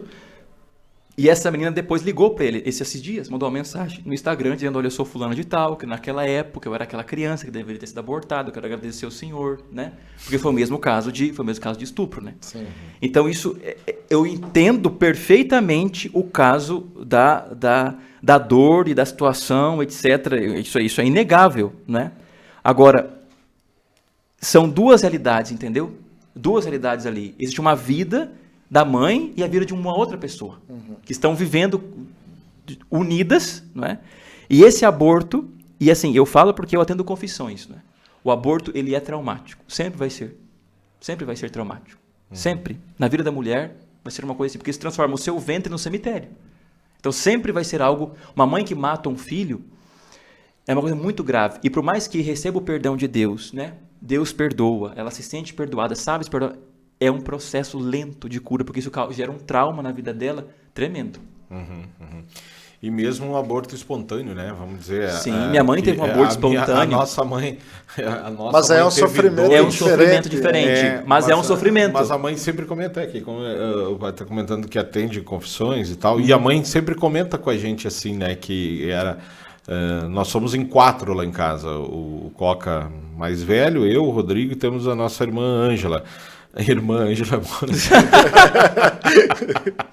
a gente brinca com ela, que ela está envolvida de vez em quando. A nossa irmã Ângela, mas não é irmã, é Ângela mesmo. Antes da Ângela, a mãe perdeu 2, e era 2 meninos também, né? Então a mãe sempre comenta assim que ele já estava grandinho, acho 7, 8 meses. Era 5 meses e 4 meses, acho. Mas diz que já estava assim, perfeitinho. E ela lembra até hoje, sabe? Ela volta e meia, ela comenta com nós sobre esse trauma aí, né? Padre Lucas, o senhor está lançando um curso de catequese. Exatamente. Né? Conta para nós qual é o propósito desse curso, porque a gente já está comentando aqui da formação, já percorremos um caminho, né? Já estamos aí um bom tempo conversando. Qual é o propósito de um curso de catequese e por que você sentiu a necessidade de fazer um curso de catequese aí? Então, assim, não era o produto primeiro. Não era. O produto primeiro, nós íamos lançar um produto sobre como ser um cristão na era neopagã. Ou seja, como você vai ser um cristão na universidade, no seu trabalho, na família, nesse mundo que está avesso ao cristianismo, né? Um mundo dessa forma, como se portar, como estudar, como tal. Mas aí começou a vir caixinha de pergunta, assim, abrir caixinha de pergunta, e o pessoal começou a perguntar sobre coisas que eram elementares, né? Assim, a pessoa não sabia que Jesus era Deus, né? Algumas perguntas assim que você fala, mas essa pessoa não sabe o básico, né? Eu falei, mas um curso de catequese, mas tem tanto padre, já tem cursos muito melhores, assim, o cara, sabe, pegou o catecismo e leu, né? O padre Paulo Ricardo, tem um curso de catequese fantástico, ele pega o catecismo e lê e vai comentando, assim, são aulas assim, de 40, 50 minutos, assim, uma sabedoria tremenda. Por que eu vou fazer isso? Pensei comigo. Já tem tanto padre fazendo isso, aula de teologia. Mas daí eu parei para pensar e falei, não. A questão aqui é o básico. Entende? É o básico. É o feijão com arroz. Não é o bife, a farofa. É o feijão e o arroz só. Não tem isso. Muitos não entendem nada da fé. E como que eu posso levar isso de uma forma rápida, objetiva, direta, assim, que a pessoa assista em uma aula ali, em 15, 20 minutos ela aprenda um tema. E pode repetir isso, né, várias vezes, assim, até que ela memorize e entenda. Eu falei, não, acho que nós vamos fazer isso então. Então vamos fazer. Então eu peguei o material que eu estou usando, que é bem resumido, mas eu resumi ainda mais. E aí estou usando ele como bibliografia básica, mas sempre nesse intuito de ser algo simples, objetivo e direto, pela ignorância. Que não é nem culpa das pessoas, não é porque elas não querem, é porque não tiveram os meios, né? Não tiveram uma boa catequese, ou a sua catequista também, né? Não era muito versada na doutrina, uma mulher de uma reta intenção, claro que sim, mas não era versada na doutrina, tinha muita boa vontade, e aí eu fiquei, não, vamos ajudar esse povo, vamos ajudar os pais e mães que têm que dar catequese para os filhos e também não tiveram uma boa catequese, vamos ajudar o pessoal que está chegando agora na igreja, se convertendo e não sabe por onde começar, né, que tem que começar pela fé, pela básico da fé, porque daí chega na igreja católica, parece um parque de diversão, tudo pisca, tudo brilha, quer andar em todos os brinquedos ao mesmo tempo, a pessoa não sabe por onde ela começa, né? E aí ela fala, não, começa por aqui, vai aqui nesse brinquedo primeiro. Ah, então tá. Então, aí também gente chegando dessa forma, até pessoas de idade, né, que não entendem mais a sua fé, querem um aprofundamento, mas sempre de forma com uma linguagem simples, acessível, com vídeos curtos, em que a pessoa pode aprender. E aí surgiu, então, essa questão, esse curso da verdadeira catequese. E em quantos módulos, como é que vai funcionar essas aulas aí? Só para a gente entender também um pouquinho. Eles são 5 módulos, né? São 5 módulos divididos de acordo com o próprio catecismo. O catecismo é dividido em 4 partes. Na primeira parte, que nós dividimos em 2 módulos, né? É sobre a profissão de fé, o creio em Deus Pai Todo-Poderoso. A gente passa todo o creio, palavra por palavra, né? De forma resumida, claro, em 2 módulos, porque é muito extenso, né? Então, nós dividimos em 2.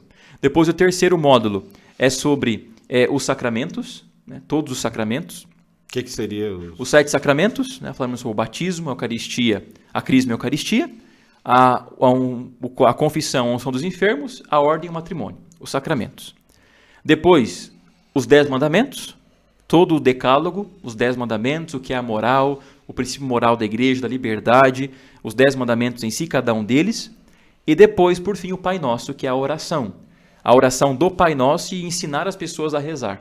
Então, é a forma que o catecismo está dividido, né? Uhum. Se professa a fé, depois você põe essa fé é vivida na sua vida de forma sacramental, né, pelos sacramentos. Essa forma é vivida na moral, no dia a dia, você tem uma reta moral para cumprir os mandamentos, e depois essa fé é rezada. Uhum. Ela é rezada. Então está dividido dessa forma. Mas depois que eu fizer esse curso, sai um diploma e tal, eu já posso ir passar a primeira comunhão, daí como é que é? Olha, se você fizer esse curso, se você fizer esse curso, né, e seu pároco vai te submeter a uma prova, se eu responder, tô tranquilo. Não, falando sério mesmo, ele tem essa possibilidade, enfim. Não, um reforço. Esse final de semana até a gente estava olhando as tuas redes lá e tal, e um primo meu de Porto Alegre me perguntou sobre isso, porque ele disse nós aqui na capital é tão difícil levar até catequese, voltar, tem aquele o perigo, enfim, ele argumentou trocentas coisas. Daí eu disse, eu acho que vai ser legal e tal. E diz ele, mas e daí não tem como eu fazer junto o curso com a minha filha aqui e de repente chegar lá pro padre e dizer, olha, padre, tá aqui, eu fiz esse curso aqui, dá para mim... eu fiquei na dúvida, daí eu não sabia. Não, é verdade. Esse é um problema que a gente não tem solução ainda. Assim, uma solução prática. Mas tem uma solução, EAD, né? Tem uma solução dialogada. Exato, tem uma solução dialogada, que é o seguinte, eu tenho casais assim na paróquia, né? Padre, nós damos catequese em casa. Porque eles moram muito no interior, né? Assim, de outras cidades, às vezes vêm na missa ali, são paroquianos, mas não moram ali. Ok. Qual material vocês estão usando? Nós estamos usando este. Ok. Pode fazer em casa, porque eu conheço a família, entende? Estou usando qual material? Eu comprei o curso da verdadeira catequese. Tá? O que é esse curso? Traz para mim. Eu vou olhar os módulos, vou olhar o que o padre está ensinando? Pode dar. Sempre no diálogo com o pároco. Sempre vai ser com o padre. Padre, para mim eu estou achando muito difícil trazer a minha filha aqui, né, por causa disso. Eu posso dar catequese em casa? Os pais podem fazer isso. Falar com o padre. Podem, porque os pais podem ser os primeiros catequistas, inclusive. Né? Claro que o que acontece... Existe uma dimensão, repito, né? A dimensão comunitária da fé. É preciso viver isso com outras crianças. É importante ela estar lá com outras crianças. Mas tem casos e casos, entende? Então tem casos que a criança não pode ir, tem casos que existe ficou doente, ou existe um perigo, né, do pai. Enfim, cada situação é uma situação, mas tudo tem que se conversar com o padre, tá? Essas são exceções. A regra é ir na aula da catequese, lá na paróquia, com as crianças, etc. E ter esse estudo em casa como um reforço, né, e também, principalmente para os pais. Porque o que eu mais percebo é isso. A criança vai na catequese, a catequista ensina, ela chega em casa com um tema, né, com a tarefa, né, que no sul a gente fala tema, né, a pessoa que está ensinando em outro lugar, né, é a tarefa de casa. Chega em casa com a tarefa e o pai e a mãe não sabem ajudar, entende? Porque também a catequese dele, mas filho, como é que eu vou te ajudar agora? Eu também não sei. Então tem esse curso, o cara vai lá, e está dividido por tema, né? Ah, esse é o tema. Vai lá naquela aula, daquele módulo, aquela aula, eu vou assistir isso aqui, 10 minutos, pronto, o pai pode ajudar ele ali. Então, é um reforço também. Não, eu acho que é bem interessante essa questão de fazer as aulas, né? E também uma das coisas que eu gostaria de perguntar é o seguinte, duas perguntas, né, em uma. Uma delas é justamente se hoje um católico ou uma pessoa que não seja católica, enfim, conseguisse no mínimo seguir os 10 mandamentos, a gente viveria uma vida reta, né? E a segunda pergunta era como que as pessoas podem viver com Deus no dia a dia?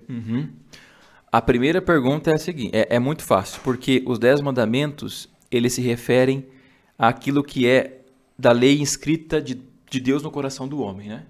Então, prestar o culto a Deus, são os 3 primeiros mandamentos, né? A religião, que é fundamental. Depois, nós temos o que se refere ao próximo, né? Meu Deus, não matar, não furtar, não cobiçar a mulher do próximo, né? Não pecar contra a castidade, ou seja, não desejar esses prazeres do mundo que não seja a sua esposa, né? O seu esposo. Não viver uma vida desregrada. Você começa a olhar os 10 mandamentos e fala assim, meu Deus, levantar falso testemunho. Isso é uma coisa que todo mundo vivesse isso? Que não é uma coisa... Entendeu? Foi Deus quem deu, mas deu uma coisa que faz parte da moral normal de todo mundo.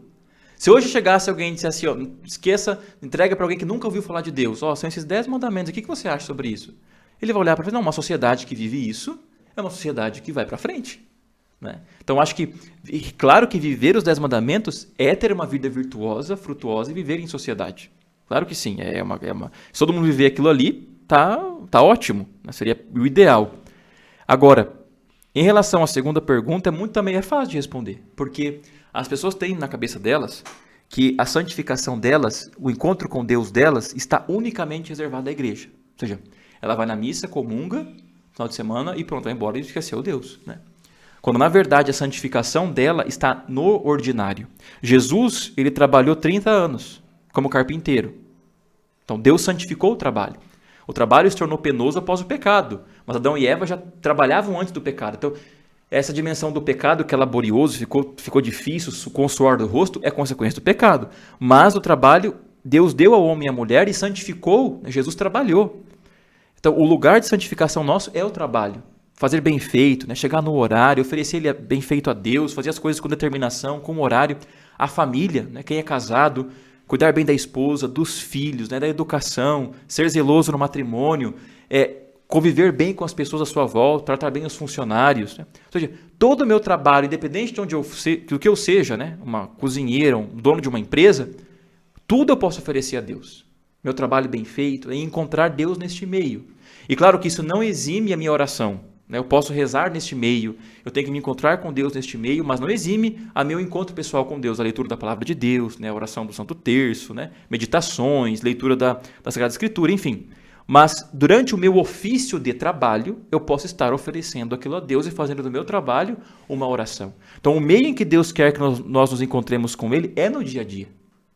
A paróquia nós vamos para nos abastecer dos sacramentos.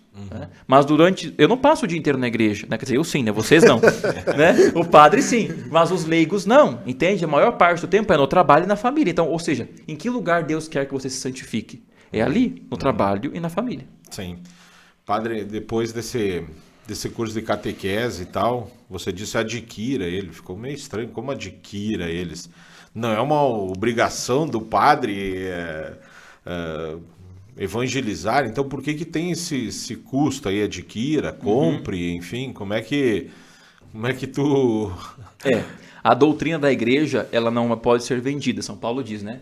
De graça recebeste, graça deveis dar. Então ninguém está cobrando a doutrina, né, da igreja. Isso é uma forma muito clara. Da mesma forma que um padre que dá aula numa faculdade de teologia, ele é professor, ele recebe por aquilo. Ele não está vendendo a doutrina. Ou ele está cobrando o trabalho dele como professor, né? O ofício dele como professor. Da mesma forma foi esse curso, né? Nós temos a empresa, né? Nós temos a equipe que trabalha com isso, né? São 3 pessoas que trabalham com isso e precisam receber por isso, porque tem o design gráfico, o gerenciador de tráfego, né? A coprodutora e nós aqui, né? Que estamos aqui na filmagem, na Darup, vocês têm o trabalho de vocês, tem o estúdio, tem as filmagens, etc. Então, tem pessoas que dependem disso. É o seu trabalho isso não pode ser de graça, porque tem todo um veículo por trás, né, de comunicação, de pessoas trabalhando, e é o ganha-pão delas, para que a arte fique bonita, para que o vídeo seja, né, as pessoas consigam ter uma qualidade visual.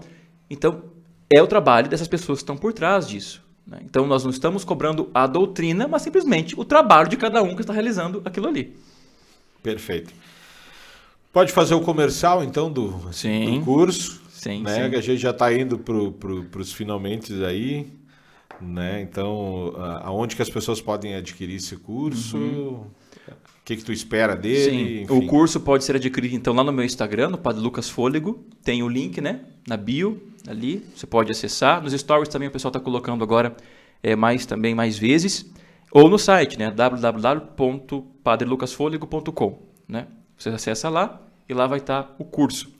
Então, eu espero que as pessoas que têm uma sede, né, de conhecimento possam adquirir o curso, né? Possam ir atrás e... Realmente é um preço muito acessível, né? É muito acessível mesmo, não é nada assim extraordinário, para que as pessoas possam realmente fazer, estudar e serem evangelizadas. Como as pessoas, né, depois vão assistir o curso e tiver mais dúvidas sobre a fé dela, elas podem entrar em contato contigo? Como é que funciona? Está à disposição? Sim. Assim, normalmente no Instagram eu abro a caixinha de pergunta, né? Sobre alguns temas ou temas aleatórios abertos. A pessoa pode colocar a dúvida lá ou ela pode me mandar um direct, né? E aí, daqui 500 anos, eu vou olhar, eu ou alguém da equipe vai olhar e dizer, padre, essa pergunta aqui é muito interessante, eu tenho que responder. E eu respondo, tá? Então, funciona mais ou menos assim. Chique, né? Deixa no direct e tal, mas se por acaso a pergunta vier na caixinha da igreja, lá também tu responde por ali. Respondo. Padre Lucas, muito obrigado pela tua entrevista. Muito obrigado por ter atendido o nosso convite também de bater esse papo todo. A gente acredita que esse trabalho que a gente vem fazendo aqui também, ele sirva justamente para aproximar as pessoas também. Então, quando a gente começa a conversar com padres, como eu iniciei, eu repito, né, vai falando com esse cara aqui e tal, né? Às vezes esse cara, assim, com todo o respeito, com toda a admiração, tá muito interessante a tua capacidade, a tua oratória. Inclusive, tem algumas curiosidades aqui que a gente acabou não comentando, mas sobre tua pós-graduação em artes sacras, sim, né? Inclusive, o Rodrigo estava te fazendo umas perguntas em off, né, que você também trabalhou ali na catedral agora também, trazendo algumas curiosidades que ele trouxe. Quer dar uma pinceladinha sobre isso? Na verdade, a gente acaba sempre tendo um monte de curiosidades, enfim, né? Então não é todo o momento que a gente tem um padre à frente, né, para fazer um monte de perguntas. Então, uma delas é justamente, né, que a catedral houve toda uma reforma, e daí sim foi tirado um pouco da questão das pedras e colocado bastante madeira, né? E aí houve um questionamento igual, por que dessa mudança e em que momento houve essa substituição, porque eram peças que não estavam estragadas, né? Sim. Pode falar um pouquinho sobre isso? Nós temos especificamente sobre a questão da catedral, nós temos tem que voltar uns anos, né? Após o Concílio Vaticano II, se mudou o rito, né? O rito foi mudado da missa. E aí a nossa catedral foi consagrada para um tipo de rito. Então ela tinha um altar-mor lá atrás, né? Tem no YouTube, tem vídeos muito bonitos do dia da dedicação desse altar. É um altar de pedra, lá onde hoje é o sacrário, né? Um altar de pedra muito bonito, assim, todo torneado, em mármore, né? Imenso, os castiçais imensos lá em cima, essa coisa mais linda. E este altar que estava lá atrás, ele já tampava aquela pintura. Ele só não conseguia enxergar a pintura completamente, porque ele estava descolado da parede, mas ele tomava aquele fundo, porque a missa era assim. O padre rezava... A versus Deus, assim, a gente chama normalmente de costas para o povo, né? Ok. É a missa versus Deus, de frente para Deus, né? Então, todo mundo na mesma direção. E aí, esse era o rito. Então, não tinha aquele altar onde lá nós, porque não tinha o altar lá no fundo, né? A cátedra do bispo sempre foi do lado para esse rito. Ok, serviu aquele rito. Quando houve a mudança, então, nós tivemos que fazer uma adaptação. E, infelizmente, em alguns lugares se decidiram destruir as coisas, entende? E a gente não sabe o porquê disso. Alguns lugares permaneceram, outros destruíram, né? Infelizmente, o patrimônio histórico. E então esse altar foi tirado, ali do fundo, foi totalmente tirado, quebrado, enfim, e feito um altarzão lá na frente, né? Grandão. E isso foi passando o tempo. Isso foi uma coisa provisória, entende? Deste provisório, surgiu aquelas peças que tinham lá antes, que tinha o sacrário, né? Aquela outra peça de mármore, né? O ambão antigo, que também era de mármore. E tudo aquilo foi provisório, porque a igreja tem um rito para a dedicação da igreja, né? Do altar, tem normas litúrgicas para isso. Quando Dom Antônio chegou, então ele pediu para fazer o altar que lá tem hoje, que é o altar que está lá, que é imóvel, que foi consagrado, então aquele é o altar hoje. Então foi colocado o altar certo, lá em cima, fixo, ungido, consagrado. Né? Só que depois, na revitalização da catedral, faltava o resto. O altar foi feito bonitinho, mas faltava o resto. Que não conversava mais e o provisório não poderia ter mais lugar. Porque imagina, nós já estamos do Concílio Vaticano II, nós estamos em 2020, há 60 anos. A gente não pode ficar no provisório há 60 anos. Então vamos decidir agora fazer de uma vez. Então, a forma que ornou com tudo para que não se fizesse um ambão de pedra talhado de mármore, uma cátedra talhada de mármore, um sacrário talhado, que isso ficaria um preço assim, seria uma coisa... Se nós tivéssemos dinheiro e condição, faríamos, porque para Deus tem que fazer o melhor mesmo. Mas nossa realidade não é essa. E nós tínhamos, então, o marceneiro na região, que fazia muito bem, e a madeira, ela sempre conversou com esse estilo que nós temos, que é o neogótico. O estilo neogótico sempre conversou com a madeira. E então nós pegamos elementos do neogótico da catedral e aí fizemos todas as outras peças. Só o altar é de pedra. Então, o ambão novo, aquelas estalas por causa dos cônegos, do coro do cabido e dos padres. Os padres, eles têm que sentar no presbitério junto com o seu bispo. Então, nós temos hoje 70 padres, graças a Deus, né? 70 e poucos padres. Não cabe todo mundo lá, que só tem 40 lugares. Mas a maioria cabe. Então, estão próximos do bispo. O lugar deles é lá em cima, não é lá embaixo com o povo, numa missa com o bispo, é junto com ele. E o bispo preside esses padres. Então, a cadeira dele tem que ficar harmonicamente unida com a dos padres e de frente para o povo, né? Na Assembleia.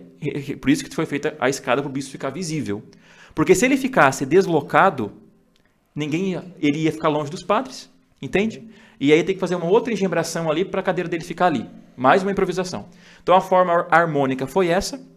E como a nossa catedral não foi feita para ter uma capela do Santíssimo, ou seja, uma capela exclusiva para o sacrário, então o sacrário sempre ficou no meio.